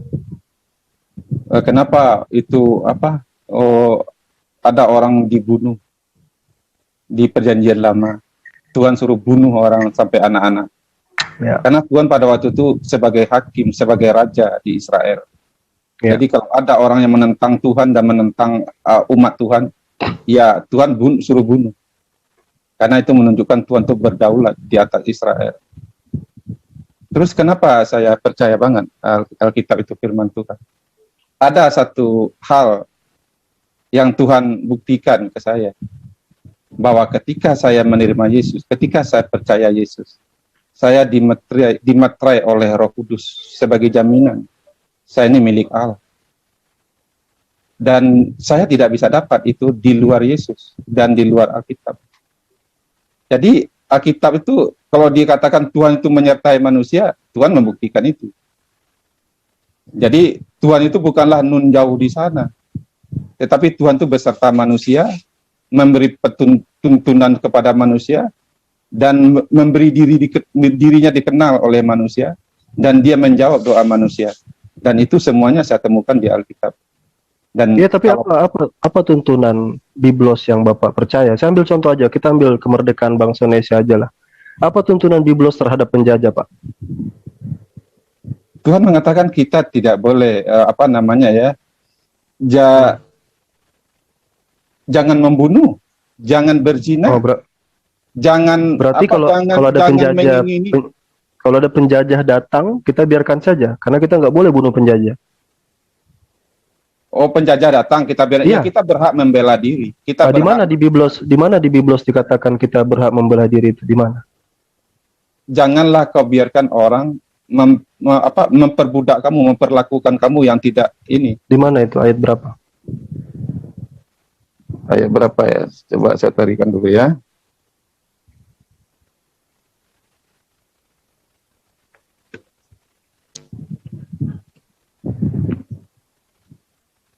Maksudnya kita untuk orang menjajah gitu ya? Iya, menjajah. Jadi apa penawaran? Tapi kan Bapak bicara tentang tuntunan, Roh Kudus.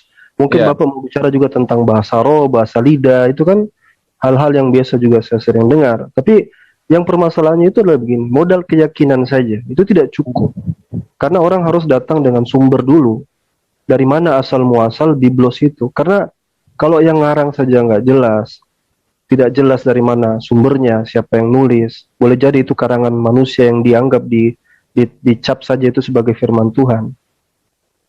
Itu kan menjadi problematik. Kemudian yang Bapak rasakan itu adalah pengalaman-pengalaman pribadi. Orang Muslim juga begitu, Pak. Dengan Quran juga begitu. Orang Hindu juga begitu dengan kitab Veda. Orang Buddha juga dengan Tripitaka juga begitu. Mereka meyakini bahwa kitabnya itu tapi ketika kita bicara dalam konteks perdebatan ilmiah, dalam konteks, maka Bapak harus datang dengan data dan sumber gitu loh.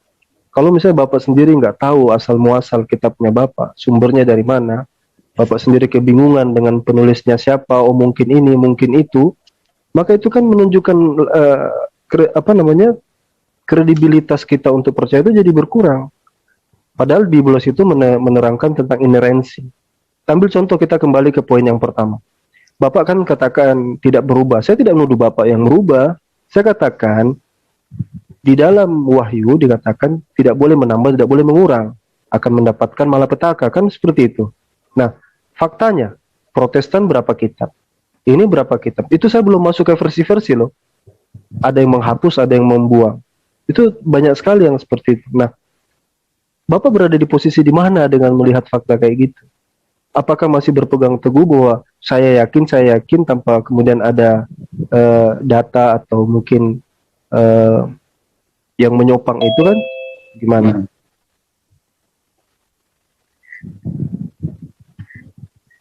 Ya. Oh ya, begitu Pak ya. Boleh saya jawab? Silakan. Ya, Bapak Ini TikTok Pak, langsung dijawab aja, nggak usah ya, tanya. oke. Bapak mengatakan bagaimana saya bisa yakin, kan begitu di banyak seolah itu tidak jelas penulisnya. Iya, selain modal imani saja, selain itu nggak ada yang lain ya. Itu aja. Tentu saja saya tidak sekedar saya mengimani, tentu ada dasarnya. Saya percaya tentu ada dasarnya. Kalau saya percaya sama Bapak, tentu saya mengenal pribadi Bapak, baru saya bisa percaya. Kalau saya nggak mengenal pribadi Bapak, bagaimana saya bisa percaya? Dan bagaimana saya percaya walaupun penulisnya banyak, walaupun itu katanya siapa ini tidak jelas, ini tidak tentu. Tetapi satu hal saya bisa lihat dengan jelas, bahwa begitu banyak, seberapa tadi ada sekitar 40 orang ya menulis Bible ini, Alkitab ini. Tetapi semuanya sinkron, dan semuanya saya percaya itu diilhamkan oleh Roh Tuhan. Karena apa? Walaupun penulisnya itu orangnya macam-macam, bahkan dia belum melihat bagaimana kejadian misalnya tentang Israel oleh Amos. Israel telah menubuatkan tentang Amos bahwa Israel itu nanti akan tercerai-berai, nanti setelah itu akan dipanggil Tuhan, dan Tuhan akan menanamkan kembali sebagai bangsa, dan setelah sebagai bangsa, dan tidak ada lagi yang bisa mencabutnya. Padahal itu Amos hidup ribuan tahun sebelum Israel itu mengalami terjajah, tercerai-berai, dan sekarang kembali sebagai negara. Dan Amos sudah mengatakan bahwa setelah dia kembali sebagai negara, berapa tahun 1948 ya, dan Amos mengatakan tidak ada lagi yang bisa mencabut Israel dari tanahnya. Dan itu akan dibuktikan. Ya, jadi itu semua yang begini Pak. Ya, maksudnya itu Bapak harus lebih mengkaji lagi. Mungkin Bapak ngambil satu sampling yang Bapak kira itu tidak ada kontroversi. Saya bisa tunjukkan ke Bapak, bahkan bisa panjang sekali list yang saya berikan ke Bapak kontroversi yang Bapak bilang saling berkesesuaian itu. Sama sekali tidak. Kita bicara tentang wahyu yang diilhami Roh Kudus misalnya. Coba saya tanya ke Bapak misalnya, di mana dikatakan Biblos itu diilhami Roh Kudus? Di mana dikatakan itu? Sebentar saya cari dulu ayatnya. Ya, itu di Timotius ya kan. Segala tulisan yang diilhamkan Allah bermanfaat untuk mengajar, untuk mendidik orang dalam kebenaran, dan untuk memperbaiki kelakuan. Dan itu di mana itu? Di mana itu Pak? Di mana? Sebentar dulu saya cari ayatnya. Saya hafal bunyinya, tetapi lupa ayatnya di mana. Kalau ada yang bisa bantu silakan, coba dari mana. Karena saya ini AP saya di ini lagi. Saya pakai AP ini. Iya. Jadi biasanya saya ada kitab di itu. Segala tulisan yang diilhamkan.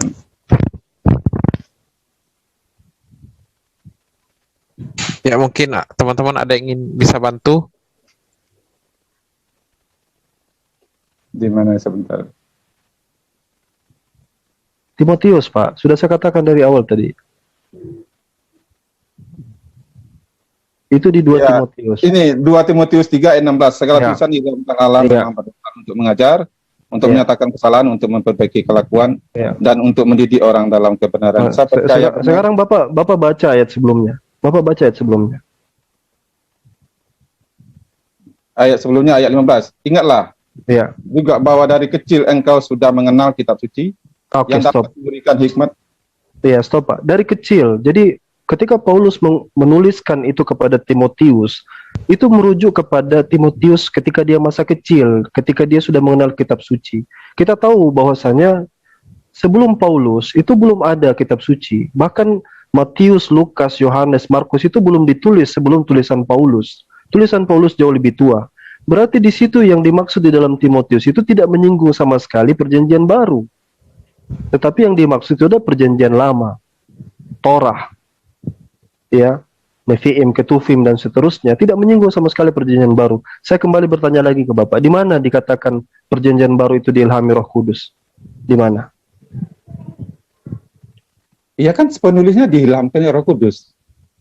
Coba Iya, tapi yang dimaksud di situ kan tulisan Paulus, Bapak baca di ayat nomor yang 15 itu, Paulus menunjukkan kepada siapa? Kepada Timotius kan? Surat kepada Timotius, dan dia katakan pada waktu kamu kecil dulu. Ingat kamu tidak pada waktu kamu kecil dulu? Ketika Timotius masih kecil sudah ada perjanjian baru. Ya kan dia kenapa ini? Ingatlah juga waktu kamu kecil engkau sudah mengenal kitab suci. Kitab suci itu kan dari Kejadian sampai Malaki itu kan kitab suci juga. Iya. Bagaimana? Makanya pertanyaan saya sekarang yang perjanjian barunya dari Matius sampai ke Wahyu. Dari perjanjian baru ini sampai Mana ke dikatakan? Iya, Matius sampai ke Wahyu. ya Di kan? mana dikatakan dia terinspirasi Roh Kudus? Di mana? Diilhami Roh Kudus. Karena kalau Anda berdalil dengan Timotius itu saja, itu tidak cukup. Itu hanya merujuk kepada Iya, perjanjian lama. Perjanjian lama dan perjanjian baru itu segala tulisan itu termasuk tulisan Musa, tulisan Yakub, tulisan Yesaya. Kalau segala tulisan itu berarti bisa juga tulisan di luar Biblos berarti surat kabar, koran, majalah juga termasuk diilhami Roh Kudus berarti. Kalau segala tulisan. Makanya Bapak baca sebelumnya. Tolong dulu. Memangnya koran, majalah memangnya itu diilhami ke Roh Kudus. Iya, makanya Bapak kan berdalil dengan segala tulisan. Saya ajak Bapak untuk kembali ke ayat sebelumnya, ke nomor sebelumnya. Kan di sini dikatakan tadi. Coba dibaca nomor 15. Jangan ditambahi, jangan dikurangi. Dari Kejadian sampai Wahyu itu adalah ilham dari Tuhan. Yang menambah-nambah itu Kristen, Katolik, Protestan. Katolik 73 kitab, Protestan 66. Siapa yang menambah, siapa yang mengurangi, Pak? Coba Bapak jawab, Protestan yang menambah, mengurangi, atau Katolik yang menambah, menambahi Alkitab ini, atau dia menambah ceritanya, atau apa? Dan kebetulan saya bukan Katolik. Iya, berarti Katolik yang menambahi dan mengurangi. Ya, karena punya Bapak Kristen apa? Saya Kristen ya, karena saya percaya Yesus itu loh. Apakah saya Kristen? Tidak mungkin Bapak berdiri sendiri, Pak. Adalah aliran kekristenan, Pantekosta, karismatik. Di mana Bapak? Saya dulu ini gini cerita saya, latar belakang saya ya, biar saya ceritakan. Saya sebenarnya diberi kitab oleh orang Katolik, tetapi saya mengenal menerima Yesus melalui orang Protestan. Tetapi saya dibaptis di gereja Baptis. Berarti Bapak baptis gereja Baptis kan? Berarti itu kan ada alirannya, ada denominasinya. Terus ya, Bapak bilang saya bukan Katolik, bukan Protestan. Di gereja Baptis pun saya ya istilahnya keluar gitu loh. Sekarang Bapak di mana? Saya belum berdominasi gereja manapun. Oh, berarti Bapak tidak bukan Kristen berarti? Iya, Kristen kan saya tidak perlu jadi ini. Tapi saya sudah pernah dibaptis. Saya tidak bisa maksudnya wah ini salah itu salah karena saya tidak di bidang itu untuk menyalahkan donasi mana gitu. Tapi karena Bapak tidak punya ilmu atau bimbang antara itu saja kan? Iya kan saya percaya Alkitab ini firman Tuhan. Kalau masalah denominasi, ya kalau masalah ini jangan, saya tidak menambahi. Siapa yang menambahi? Apakah Katolik menambahi kan? Jadi repotnya. Iya, sekarang kalau saya tanya ke Bapak pilih yang mana? Yang jumlah 66 apa 73? Dari Kejadian sampai Wahyu berarti berapa? 66 ya? Ya berarti yang 66. Kalau Kejadian sampai Wahyu semua jumlahnya beda-beda, Pak. Dari mana beda-beda? Katolik juga dari Kejadian sampai Wahyu. Adakah, ini saya bacakan ya, dari sisilahnya ini. Coba saya cari dulu. Ini saya percaya semua masalahnya. Ini dari Kejadian, ya ini ya, Kejadian, Keluaran, Imamat, Bilangan, Ulangan, Yosua, Hakim-Hakim, Rut, 1 Samuel, 2 Samuel, 1 Raja, 2 Raja, 1 Tawarik, 2 Tawarik, Ezra, Nehemia, Esther, Ayub, Mazmur, Amsal, Injil Matius, Injil Markus, Injil Lukas, Injil Yohanes, Kisah Para Rasul, Surat Paulus Jemaat Roma, Surat Paulus pertama kepada Jemaat Korintus, Surat Paulus yang kedua kepada Jemaat Korintus, Surat Paulus kepada Jemaat Galatia, Surat Paulus Jemaat Efesus, Surat Paulus kepada Jemaat Filipi, Surat Paulus kepada Jemaat Kolose, Surat Paulus kepada pertama kepada Jemaat Tesalonika, Surat Paulus kepada Jemaat di Tesalonika, Surat Paulus yang pertama kepada Timotius, Surat Paulus yang kedua kepada Timotius, Surat Paulus kepada Titus, Surat Paulus kepada Filemon, surat kepada orang Ibrani, Surat Yakobus, Surat Petrus yang pertama, Surat Petrus yang kedua, Surat Yohanes pertama, Surat Yohanes Coba kedua. di yang Bapak baca itu ada Makabe tidak? Enggak ada di sini Makabe. Iya, berarti Bapak pakai Protestan punya gitu. Ya, Protestan punya. Masa berarti. gitu, masa Bapak begitu saja nggak tahu gitu bahwa Bapak itu 66 gitu. Tadi Bapak Ya bilang, udah. iya, berarti Bapak menganggap Katolik menambah berarti kan? Bapak punya cuma 66, Katolik punya 73. Ada 1 Makabe, ada 2 Makabe. Jadi siapa yang menambah-nambah? Katolik atau Protestan yang mengurangi? Katolik menambah, Protestan mengurangi atau gimana? Pertanyaannya, apakah Alkitab yang diterjemahkan lainnya punya Katolik atau punya Protestan? Kalau kita masuk ke manuskrip lebih pusing lagi Bapak. Saya bantu Bapak untuk masuk di yang gampang-gampang aja dulu. Saya tahu Bapak masih belajar, saya tahu Bapak masih belajar, jadi saya kasih yang ini dulu, yang gampang-gampang dulu, yang bisa Bapak lihat secara langsung. Yang Bapak baca itu nggak ada Makabe. Nah, berarti Makabe itu firman Tuhan bukan? Iya, tanyakanlah kepada orang Katolik, karena apakah itu Makabe itu firman Tuhan? Saya harus tanya ke Bapak, kalau Bapak percaya itu bukan, itu karena itu tidak ada di kitab Bapak, berarti bukan kan? Iya, berarti bukan. Berarti bukan, berarti Bapak mengurangi. Menurut Katolik, Bapak mengurangi firman Tuhan karena tidak ada di kitab Bapak. Iya kan? Iya, saya benar kan tidak? Imam saya kan bukan Katolik. Kalau dia bilang berarti itu menariknya di situ. Jadi ketika kita bicara tentang Biblos, nanti Bapak belajar sendiri tentang kanon ya, kanonisasi Biblos itu bagaimana sih kanon itu siapa yang menentukan ini masuk kitab suci, ini tidak masuk. Itu Bapak belajar dulu ke situ kayaknya sebelum masuk ke ranah diskusi kayak gini gitu. Oh iya, paling enggak saya ginilah. Kenapa orang Protestan tidak Makabe atau apa itu tidak dianggap kitab suci karena tidak di backup oleh Rasul. Itu saja masalahnya itu. Berarti Bapak karena tidak di backup oleh Rasul. Coba saya begini saja, saya kasih bantuan sederhana. Saya mau bertanya sebenarnya kenapa Pak Ali mau masuk ke dunia diskusi yang sebenarnya tidak mungkin bukan bagian Pak Ali Daud mungkin. Saya melihat, mohon maaf ini, saya jujur, sepertinya Bapak kurang bagaimana membahasakannya gitu. Iya, nggak apa-apa, ya kurang ilmu lah. Saya kurang memahami juga gitu maksudnya. Seperti literasi Pak Alwan, Ustadz Alwan. Iya, mungkin gampang ya. Kurang literasi gitu. Iya, kenapa saya berani debat? Bukan saya nggak berani debat. Kalau saya diminta, ya saya tampil gitu loh. Paling nggak saya ini loh iman saya gitu loh. Saya jadi kalau iman aja. Pengakuan iman saya, kenapa saya percaya? Karena saya mengalami Alkitab ini, saya percaya, saya dijawab dan saya mengalami Tuhan dan saya bisa mengenal Tuhan melalui Alkitab ini. Jadi kalau orang mengatakan ini bukan firman Tuhan, orang bicara tentang wah ini Makabe, ini dikurangi. Ini ditambahi, apa itu akan membuat saya masuk neraka? Tidak, saya tidak percaya. Saya percaya bahwa Alkitab ini 66 kitab ini, saya percaya itu firman Tuhan. Apakah Makabe itu bukan firman Tuhan? Ya kenapa nggak masuk di sini? Ya, itulah memang kalau kita begini. Pertama saya harus hormati Bapak.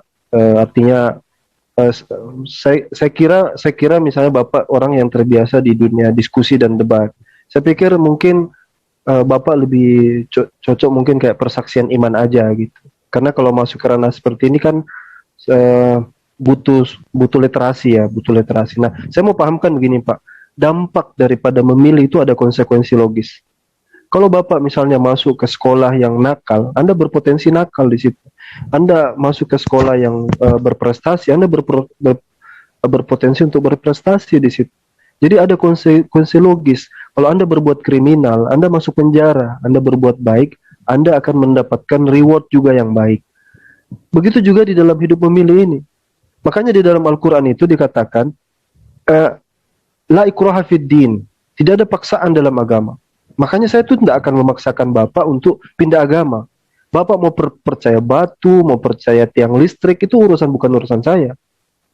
Tugas kita tuh hanya menyampaikan saja bahwa dalam konteks kita sebagai orang yang mendiskusikan lintas iman, kita cuma memaparkan saja ini loh, bahwasanya kenapa misalnya kita menganggap ini bukan firman Tuhan, karena itu tadi, ketidakjelasan itu, yang kalau Bapak mau pakai kacamata kuda, saya nggak mau percaya, pokoknya saya ini nih, ya itu urusan Bapak. Seperti saya katakan di awal, orang mau imani ya terserah orang mau imani kayak gimana. Tapi bagi orang yang punya ilmu, dia menjadikan ilmu itu sebagai jalan petunjuk bagi dia, seperti lampu yang menerangi. Ilmu itu seperti petunjuk yang menerangi. Orang kalau tidak ada ilmu, dia gampang ditipu. Dia gampang ditipu dengan orang yang suka hipnotis, karena dia tidak tahu ilmunya. Jadi saya pikir di ranah diskusi itu iman saja itu nggak cukup Pak, modal iman itu nggak cukup. Bapak harus datang dengan dalil, datang dengan data. Ketika saya paparkan ini loh, bukti loh, bagaimana terjadi ketidakpastian penulisnya, bagaimana misalkan pengarangnya tidak jelas siapa. Belum lagi kita bicara itu firman Tuhan atau bukan, pengarangnya saja belum jelas. Mana yang diilhami, mana yang tidak. Mana yang membuang, mana yang menambah. Mana yang mengurang, mana yang menambah. Gitu. Jadi diskusi semacam ini saya apresiasi pada Bapak, tapi mungkin nanti kita ambil tema yang mungkin bisa Bapak pahami saja. Saya belum bahkan masuk ke daerah yang lebih detail lagi, ke misalnya pendapat Justin Martyr tentang orang-orang Yahudi itu menghilangkan Yesus dari perjanjian lama. Ini bagian dari sejarah. Atau saya masuk di kanonisasi, proses kanon itu seperti apa, bagaimana Biblos itu dipilih, siapa yang menentukan, ada Bapak Gereja di sana, Athanasius, atau kita ke Apostolic Fathers misalnya, sejarah-sejarah gereja, konsili, the Seven Economical Council, ya, tujuh konsili yang diadakan. Ada banyak sekali ilmu yang harus dibahas ketika masuk dalam perbandingan agama seperti itu. Bukan cuma modal imani saja. Ya silakan Bapak tanggapi lagi. Ya oke Pak, tentu semua apa yang kita pilih tentu ada konsekuensinya. Sekolah yang kita pilih tentu ada konsekuensinya. Ya. Kalau kita memilih sekolah yang nggak benar atau yang brengsek, tentu kita ada potensi menjadi orang yang brengsek. Ya kenapa saya memilih percaya kepada Alkitab ini firman Tuhan? Konsekuensinya saya udah rasakan kepada diri saya. Saya bisa menjadi lebih baik dan saya bisa lebih damai. Saya lebih bisa mengenal Tuhan melalui Alkitab ini, dan Alkitab ini bisa menjawab saya, dan Tuhan menjawab saya banyak sekali dalam Alkitab ini, dan Tuhan membuktikan bahwa Dia Maha Kuasa, Dia Maha Ada, Dia Maha Adil, itu melalui Alkitab ini. Dan mungkin saya nggak tahu banyak hal, tetapi satu hal saya tahu, bahwa Tuhan itu di dalam Alkitab ini Maha Kuasa, Maha Ada, Maha Adil, bisa diandalkan, bisa dipercaya. Makanya saya percaya. Kalau dikatakan tidak cukup imani saja, tentu kita perlu pengetahuan, kita perlu mengalami. Tentu kalau kita kurang ya, tentu kita bisa ditipu oleh setan. Tetapi percaya itu pun tidak gampang. Kenapa saya percaya bahwa Tuhan yang ada dalam kitab ini, Dia membuktikan kuasanya, kebenarannya, kekuatannya, dan saya bisa dimampukan untuk mengalahkan setan, saya bisa dimampukan untuk mengalah dosa, ada rohnya di dalam saya untuk saya bisa mengusir setan, ada rohnya, ada kekuatan Tuhan yang bisa membuat saya damai, sehat, bahagia, bisa bersyukur, bisa bersukacita, bisa mengalami surga, bisa mengalami janji Tuhan gitu loh. Di dalam di dalam Alkitab ini, janji-janji Tuhan itu iya dan amin, bisa dipercaya, kalau dia bilang jangan khawatir, kita berharga daripada burung, bahwa kita disertai, bahwa rohnya ada di bersama kita sampai kesudahan alam, dan Tuhan menepati itu, dan Tuhan menyatakan itu, dan kita apa yang dijanjikan oleh Tuhan di dalam kitab ini, saya menerima. Makanya saya nggak berani menambahi Alkitab ini dengan yang lain. Jadi Alkitab ini cukup bagi saya, untuk saya bisa mengenal Tuhan, untuk saya menerima janji Tuhan. Jadi bagaimana dikatakan bahwa iman saja itu tidak cukup, saya setuju juga. Tetapi pengetahuan tanpa mengalami Tuhan itu juga saya pikir itu pengetahuan yang bagaimana. Karena ada orang, firman Tuhan sudah mengatakan, manusia dengan segala kepintarannya, dia tidak mengenal Tuhan. Hanya Tuhan melalui firman-Nya lah kita bisa mengenal Dia. Jadi orang pintar belum tentu bisa mengenal Tuhan. Tetapi orang yang suci hati, orang yang sungguh-sungguh kepada Tuhan, orang yang segenap hati mencari Tuhan, dan Tuhan akan membuktikan dirinya bisa dikenal, bisa dialami, dan bisa ditemukan, dan Tuhan bisa memberikan janjinya kepada orang yang seperti itu. Karena Yesus berkata, berbahagialah orang yang suci hatinya, mereka akan melihat Allah. Jadi orang yang suci hati, orang yang mencari Tuhan, dan Tuhan berkenan dan memberi dirinya ditemukan oleh orang itu. Dan jadi, saya menemukan itu di dalam Alkitab. Iya, jadi begini, itu kan pengalaman-pengalaman rohani subjektif ya. Kami Muslim pun juga begitu. Ketika kita baca firman Allah, ma'atallahu illa biqalbin salim, tidaklah datang kepada Allah itu kecuali yang hatinya salim, hatinya sehat. Innallaha yuhibbut tawwabin wa yuhibbul mutatahhirin. Allah mencintai orang yang suka bertobat dan suka mensucikan jiwanya, hatinya. Ya, dalam Al-Quran dikatakan qad aflaha man zakkaha, ya, sungguh beruntung orang yang mensucikan hatinya, ya, membalas kebaikan dengan kejahatan dengan kebaikan. Itu ajaran di dalam Al-Quran semua, ya. Dan sikap yang paling baik adalah memaafkan manusia, afina anin nas. Kalau Anda baca Quran itu kurang lebih sama. Quran itu mengajarkan tentang pedoman, bahkan kalau dibaca Quran itu 90% itu isinya tentang permasalahan-permasalahan di luar daripada hukum, tentang bagaimana akhlak, ya, berbuat baik kepada kedua orang tua, wala taqul lahuma uffin wala tanharhuma, bicara yang baik, jangan hardik keduanya, jangan bilang enggak boleh bilang di dalam Al-Quran itu. Jadi dalam perbandingan agama itu yang kita lakukan adalah kritik sebenarnya. Kenapa kita harus mengkritik? Karena itu bagian daripada pengetahuan kita. Asal muasal kita memilih sesuatu itu kebenaran adalah kritik itu tadi, kritik. Ketika kita kritis dengan sesuatu, kita jadi tahu.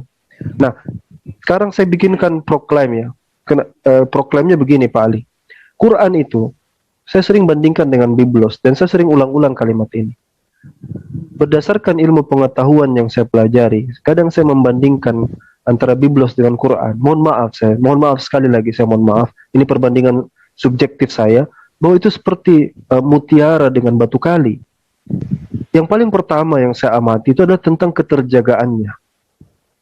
Bagaimana Allah menjaga Quran itu dari lisan Nabi langsung, dari Rasulullah SAW, kepada sahabatnya dengan hafalan, dihafal, makanya kita ada istilah qurra, penghafal Quran, dan Allah jaga turun-temurun, terus-menerus, dari zaman sahabat, tabi'in, atba'ut tabi'in, terus-menerus sampai kepada zaman kita sekarang ini.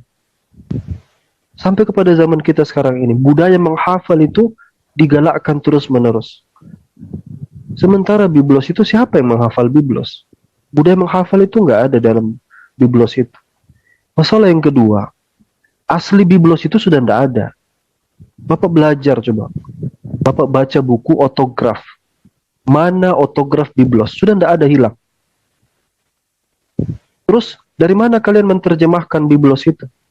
Dari manuskrip salinan kopian yang banyak dan bertentangan. Ini saya sudah sering ulang ini dalam diskusi-diskusi lintas agama.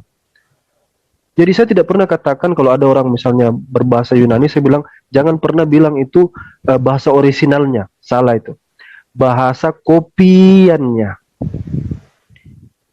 Kalau sudah begitu saja, itu berarti sudah tidak terjaga Biblos itu. Karena yang ada bukan aslinya, bukan Biblosnya, tapi kopiannya. Yang kopian itu sendiri muncul baru nanti 200 abad setelahnya. Ini fakta yang kalau Bapak pelajari itu akan membuka wawasan dan membuka pikiran. Sayangnya kan Bapak kategori yang pokoknya saya imani, pokoknya saya yakin, ya sudahlah. Itu hak pribadi orang. Saya katakan orang sembahyang listrik juga saya harus peduli. Saya harus hormati, lakum dinukum waliyadin, agamamu, agamamu, agamaku, agamaku. Tetapi dalam konteks kita dialog, kita harus siap untuk, ya itu tadi, membagi data, memperlihatkan fakta, dan standing position saya tidak berubah, ya, bahwa ketika kita berbicara tentang mana firman Tuhan, mana bukan firman Tuhan, indikasi Quran itu sangat jelas. Satajidu fihi ikhtilafan katsira. Kamu akan dapati perselisihan yang banyak. Coba Bapak bandingkan Biblos itu apple to apple. Bapak bandingkan saja, gampang caranya itu. Bapak bandingkan Lukas, Yohanes, bandingkan satu-satu. Ceritanya yang sama Bapak bandingkan, lalu Bapak lihat seperti misalnya Yesus mengusir roh-roh jahat lewat babi-babi itu. Itu ada berapa orang yang berhadapan dengan Yesus langsung itu? Satu atau dua orang? Yang satu bilang satu orang, yang satu bilang dua orang. Yang mana yang benar? Kotanya beda, ya.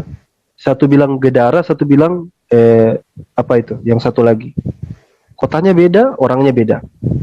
Maria ketika datang ke kubur Yesus. Bapak bandingkan itu antara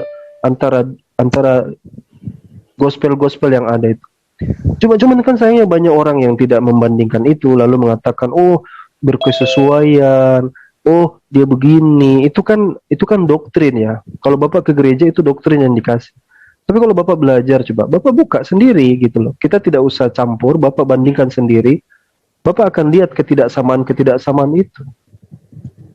Ya.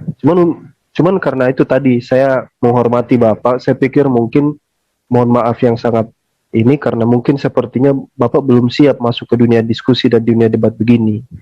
Ya. Kita butuh literasi untuk menjelaskan itu, dan saya coba kasih gambaran garis besarnya aja lah, supaya minimal Bapak ada pengetahuan bahwasanya kenapa kita mengatakan Quran itu firman Tuhan dan Biblos itu bukan firman Tuhan. Sekalipun Bapak tetap meyakini Biblos itu firman Tuhan, yaitu hak prerogatif Bapak. Saya tidak mau ganggu itu. Terserah Bapak aja. Ya mungkin begitu ya. Waktu kita sudah habis kan ya? Iya, masih ada 1 menit tersisa. Biasa kasih Bapak Pak Ali lah. Silakan Pak Pak Daud Ali untuk berbicara selama 1 menit. Atau langsung mau ditutup ke closing statement kedua narasumber? Dia closing statement aja sih kalau saya. Baiklah, closing statement ya. Baik, Pak Agus, kita langsung masuk ke closing statement Pak Agus. Pak Agus, oke. Baik, sesi battle. Mute-nya dibuka. Mute-nya Pak Daud Ali dibuka. Ya, tolong. Ya, oke, terima kasih. Oke. Ya, biar saya tanggap. Bisa ya, saya hanya 1 menit atau berapa menit ya? Saya tanggapin sedikit karena apa ya? Tadi karena Pak Ustadz Alwan mengatakan bahwa dia membandingkan antara Al-Quran atau dengan Alkitab seperti mutiara dan batu koral lah, batu kali lah gitu ya kan. Saya pun mencoba karena saya pernah mencoba meyakini apa janji dalam Al-Quran, apa yang saya bisa temani, apa saya percaya gitu, bahwa Al-Quran itu bahwa kita baca setan takut, setan kepanasan atau apa. Tetapi itu tidak bisa terbukti dalam hidup saya. Dan di dalam Alkitab, saya apa yang berharga, apa yang bisa saya dapatkan, yang tidak saya dapatkan di dalam Al-Quran, yaitu saya dapat roh Allah ketika saya menerima Yesus. Dan itu yang tidak bisa saya dapatkan ketika saya mengaji, ketika saya sholat, ketika saya berwudu. Dan itu tidak bisa saya dapatkan di dalam Al-Quran dan dalam Islam. Kenapa saya percaya Alkitab itu firman Tuhan? Karena ada roh Tuhan yang menyertai kitabnya dan menyertai orang yang percaya kepada kitabnya. Jadi saya merasa apa yang lebih berharga daripada itu? Mungkin saya nggak banyak ilmu, seperti yang Pak Ustadz bilang, Karena saya memang bukan orang yang teologi, orang yang debater, tetapi saya mencoba, ini loh iman saya, dan saya kenapa saya begitu yakin dengan Alkitab, walaupun istilahnya saya nggak bisa mengutarakan semuanya, wah apa ceritanya atau apa, tapi satu hal saya percaya, apapun cerita orang, ada roh Tuhan yang menyertai kitab Alkitab itu, dan itu fakta. Dan kalau memang itu tidak bisa dikatakan secara secara pengetahuan, secara sejarah, karena jelas Alkitab itu Tuhan masuk dalam sejarah manusia, dan Tuhan tahu masa depan, dan Tuhan telah mencatat di dalam kitab itu bagaimana keadaan manusia akan datang, dan hari ini dan besok, semuanya tercatat dalam kitab. Bagaimana manusia mana yang bisa mengukur atau mengetahui 1000 tahun ke depan dan akhir dunia ini. Dan Alkitab mencatat bahwa akhir dunia ini seperti gini, sekarang kamu sedang berada di sini, dan saya percaya itu. Bagaimana saya katakan bahwa itu bukan firman Tuhan, bahwa itu banyak campur tangan manusia, sudah bukan lagi Injil, bukan lagi apalah namanya, bahkan manuskripnya sudah tidak ada, segalanya sudah tidak ada, bahwa ini kopi segala macam gitu loh. Tapi jelas saya percaya bahwa apa yang ditulis oleh nabi-nabi itu tidak ada satu ayat, satu titik pun yang sudah bisa masuk kesimpulan mungkin ya. Oh ya, oke, itu statement lah. Oke, jadi saya Langsung kenapa? kesimpulan aja ya. Langsung kesimpulan aja Pak Daud ya. Ya, oke. Oke, Pak Daud, sudah bisa saya langsung masuk ke closing statement? Iya, boleh silakan. Ya, baik ya Pak Daud ya. Kita langsung masuk ke closing statement aja ya. Ya. Oke, terima kasih untuk kedua narasumber. Kita telah selesai di sesi battle ini dan kita akan langsung masuk ke closing statement. Silakan saya berikan kembali kepada Pak Daud ya untuk mengutarakan pendapatnya di closing statement ini dengan durasi waktu 5 menit. Silakan Pak Daud. Iya, saya tidak meragukan Alkitab ini karena saya mengalami bahwa ini firman Tuhan, ada kuasa Tuhan menyertai kitabnya, dan janji Tuhan bisa terima di sini. Dan kalau ada orang yang, bahkan paman saya bilang bahwa ini campur tangan manusia, sudah tidak asli. Sebenarnya saya ingin setuju dengan paman saya. Tetapi satu hal yang nggak bisa saya sangkal pengalaman hidup saya, bahwa hanya Allah yang ada di dalam Alkitab inilah yang mampu mendengar doa saya, yang mampu menjawab saya, yang mampu merubah hidup saya. Saya tidak punya, bukan siapa-siapa, tidak punya kesehatan, tidak mempunyai harapan. Tetapi firman Tuhan itu mendidik saya, menuntun saya, memberi saya harapan, memberi saya damai sukacita, dan memberi damai dari roh Tuhan. Dan itulah yang tidak bisa saya dapatkan di tempat lain, dan kecuali di dalam Alkitab ini. Saya percaya Alkitab ini firman Tuhan. Sekalipun orang manusia meragukannya, tetapi saya mengalami dan percaya bahwa Alkitab ini firman Tuhan, makanya itu saya percaya dan saya pegang sampai saat ini. Terima kasih atas kesempatannya dan mohon maaf akan segala kekurangan dan kelemahan saya. Dan saya berterima kasih untuk moderator dan untuk channel ini. Terima kasih. Iya, masih ada 4 menit Pak Daud. Oh ya, jadi saudara-saudara yang apapun, kalau Anda ingin mengenal atau ingin sungguh-sungguh di dalam Tuhan, karena Tuhan tidak membutuhkan bahwa ilmu yang tinggi, tetapi Tuhan butuh hati yang tulus untuk mengenal Dia. Dan Tuhan mengundang, engkau yang letih lesu dan bertanggung berat, datanglah kepadaku, aku akan memberi kelegaan. Yesus tetap sama, Dia tidak berubah, Dia bisa menjawab doa. Datang kepada Yesus, berdoa dalam nama Yesus, Yesus akan melakukannya. Dan Yesus berkata, aku berdiri di depan pintu, di depan pintu hatimu, dan barang siapa yang membuka pintu, dan aku akan masuk dan akan bersama-sama dengan mereka. Jadi kalau kita buka hati untuk mendengarkan firman Tuhan, untuk menerima Yesus, Yohanes 3 ayat 16, karena begitu besar kasih Allah akan dunia ini, sehingga Ia mengaruniakan Yesus Kristus, supaya setiap orang yang percaya kepadanya tidak binasa, melainkan beroleh hidup yang kekal. Yesus mengundang kita, dan Yesus bisa memberi hidup yang kekal, karena Yohanes 17 ayat 2, segala kuasa ada di tangan Yesus, dan Yesus menunjukkan itu. Dia berkuasa atas yang hidup, dan kita datang kepadanya, dan Dia mampu memberi hidup, dan Dia mampu menjawab doa, dan itu terjadi dalam hidup saya. Itu yang tidak bisa saya sangkal, karena sekalipun tadi saya nggak percaya ini Alkitab, ini firman Tuhan. tetapi karena ada kuasa Tuhan, Tuhan menjawab doa, Tuhan sanggup, Tuhan tetap kekal, Tuhan yang sama, dia tidak berubah, kehadirannya bisa kita alami, dan Tuhan bisa kita kenal, dan Alkitab ini salah satu untuk cara kita mengenal Tuhan. Jadi saya percaya, kenapa saya percaya Alkitab ini firman Tuhan? Karena disertai Tuhan, diilhamkan Tuhan, dan janji Tuhan, dan apa yang terjadi di alam ini kita bisa baca melalui, dan kita bisa ketahui melalui Alkitab ini. Jadi Tuhan ada di masa lalu, dan Tuhan ada di masa datang, di masa depan kita, dan dia tahu apa yang terjadi dan sedang terjadi, dan dia tahu siapa kita, dan dia hanya memerlukan kita percaya kepada dia. Jadi bukan kepintaran, percayalah kepada Tuhan, dan Tuhan akan bertindak untuk siapapun yang ingin mempercayakan dirinya kepada Tuhan. Dan Tuhan Abraham, Ishak, dan Yakub itu saya kenal melalui Alkitab. Terima kasih Bapak untuk kesempatannya, dan saya berterima kasih sekali lagi. Semoga kita selalu di dalam di lindungan Tuhan, di dalam tuntunan Tuhan, dan di jalan orang yang diberi rahmat oleh Tuhan. Karena tujuan kita ialah bagaimana caranya kita mengenal Tuhan dan mendapat ridho Tuhan.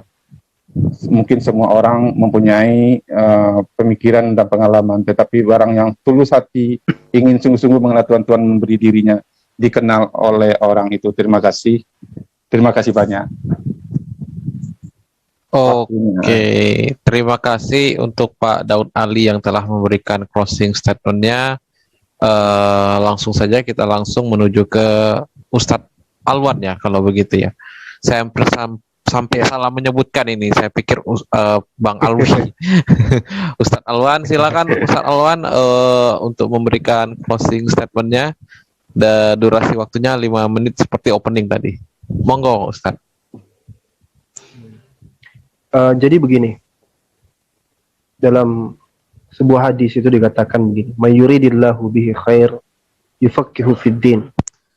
Barang siapa yang Allah inginkan kebaikan itu ada pada diri seseorang, Allah akan berikan pemahaman dia di dalam agama.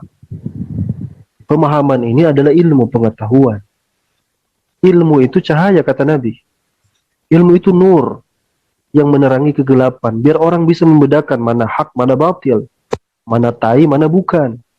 Itu dia perlu ilmu tentang itu. Jadi orang kalau mengabaikan ilmu, ya, mengabaikan ilmu pengetahuan, hanya modal iman, itu berbahaya. Di dalam Amsal 26 dikatakan begini,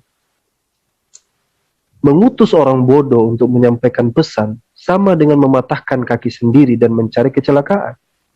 Biblos sendiri setuju dengan pernyataan Quran, dengan pernyataan hadis, bahwa berilmu itu adalah sebuah keharusan dan kepastian untuk orang bisa misalkan kemudian menentukan pilihan.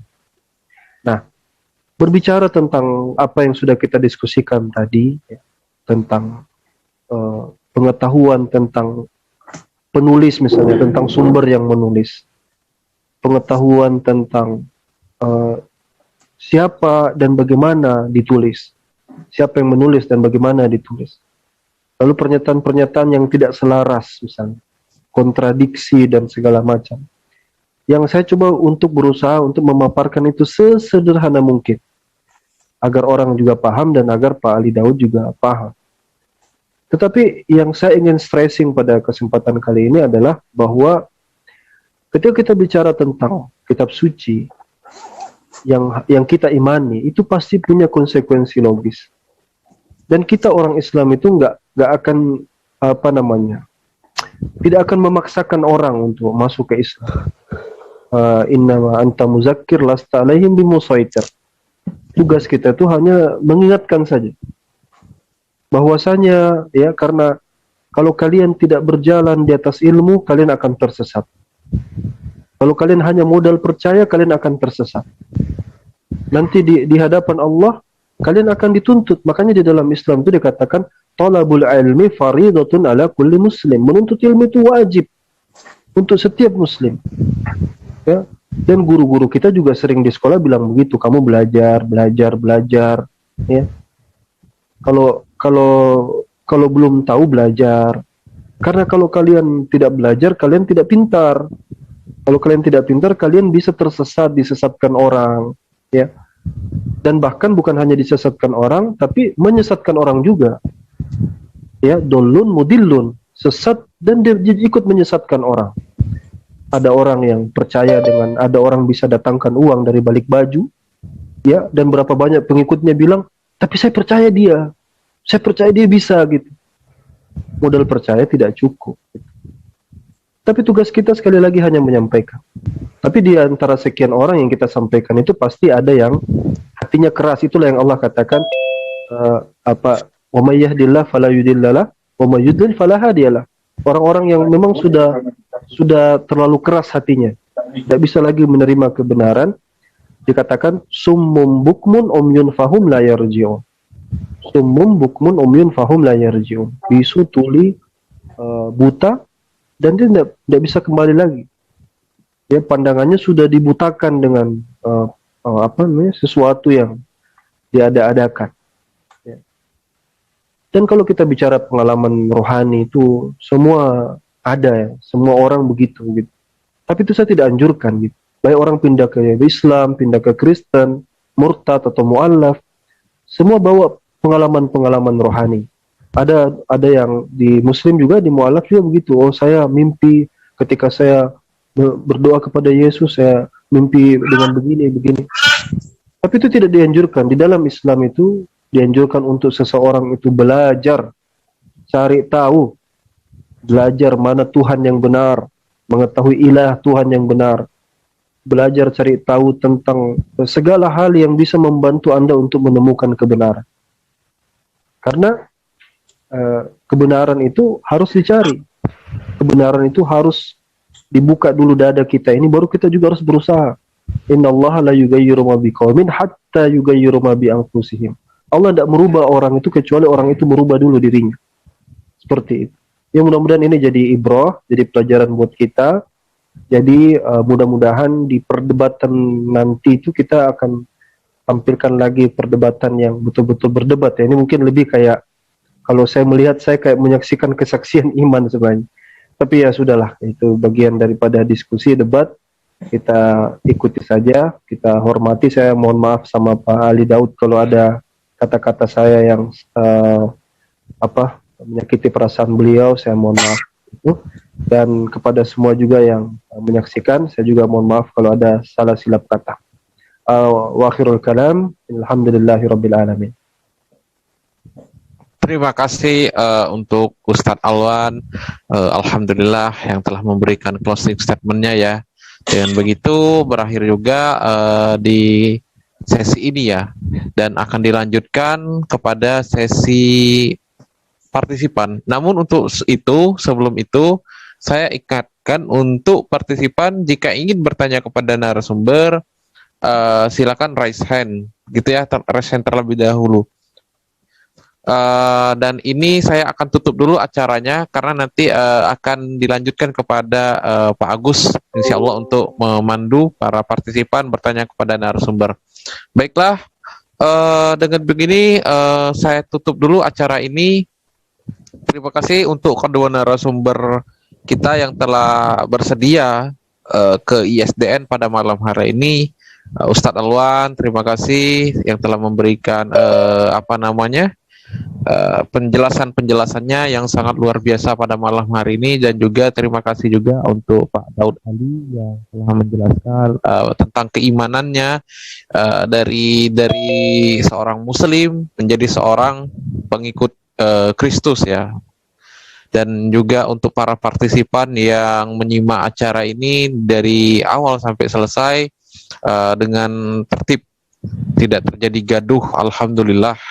Dan terima kasih untuk para kru-kru ISDN yang kembali kembali mengamanahkan dan percaya kepada saya untuk membawakan acara ini dari mulai sampai selesai.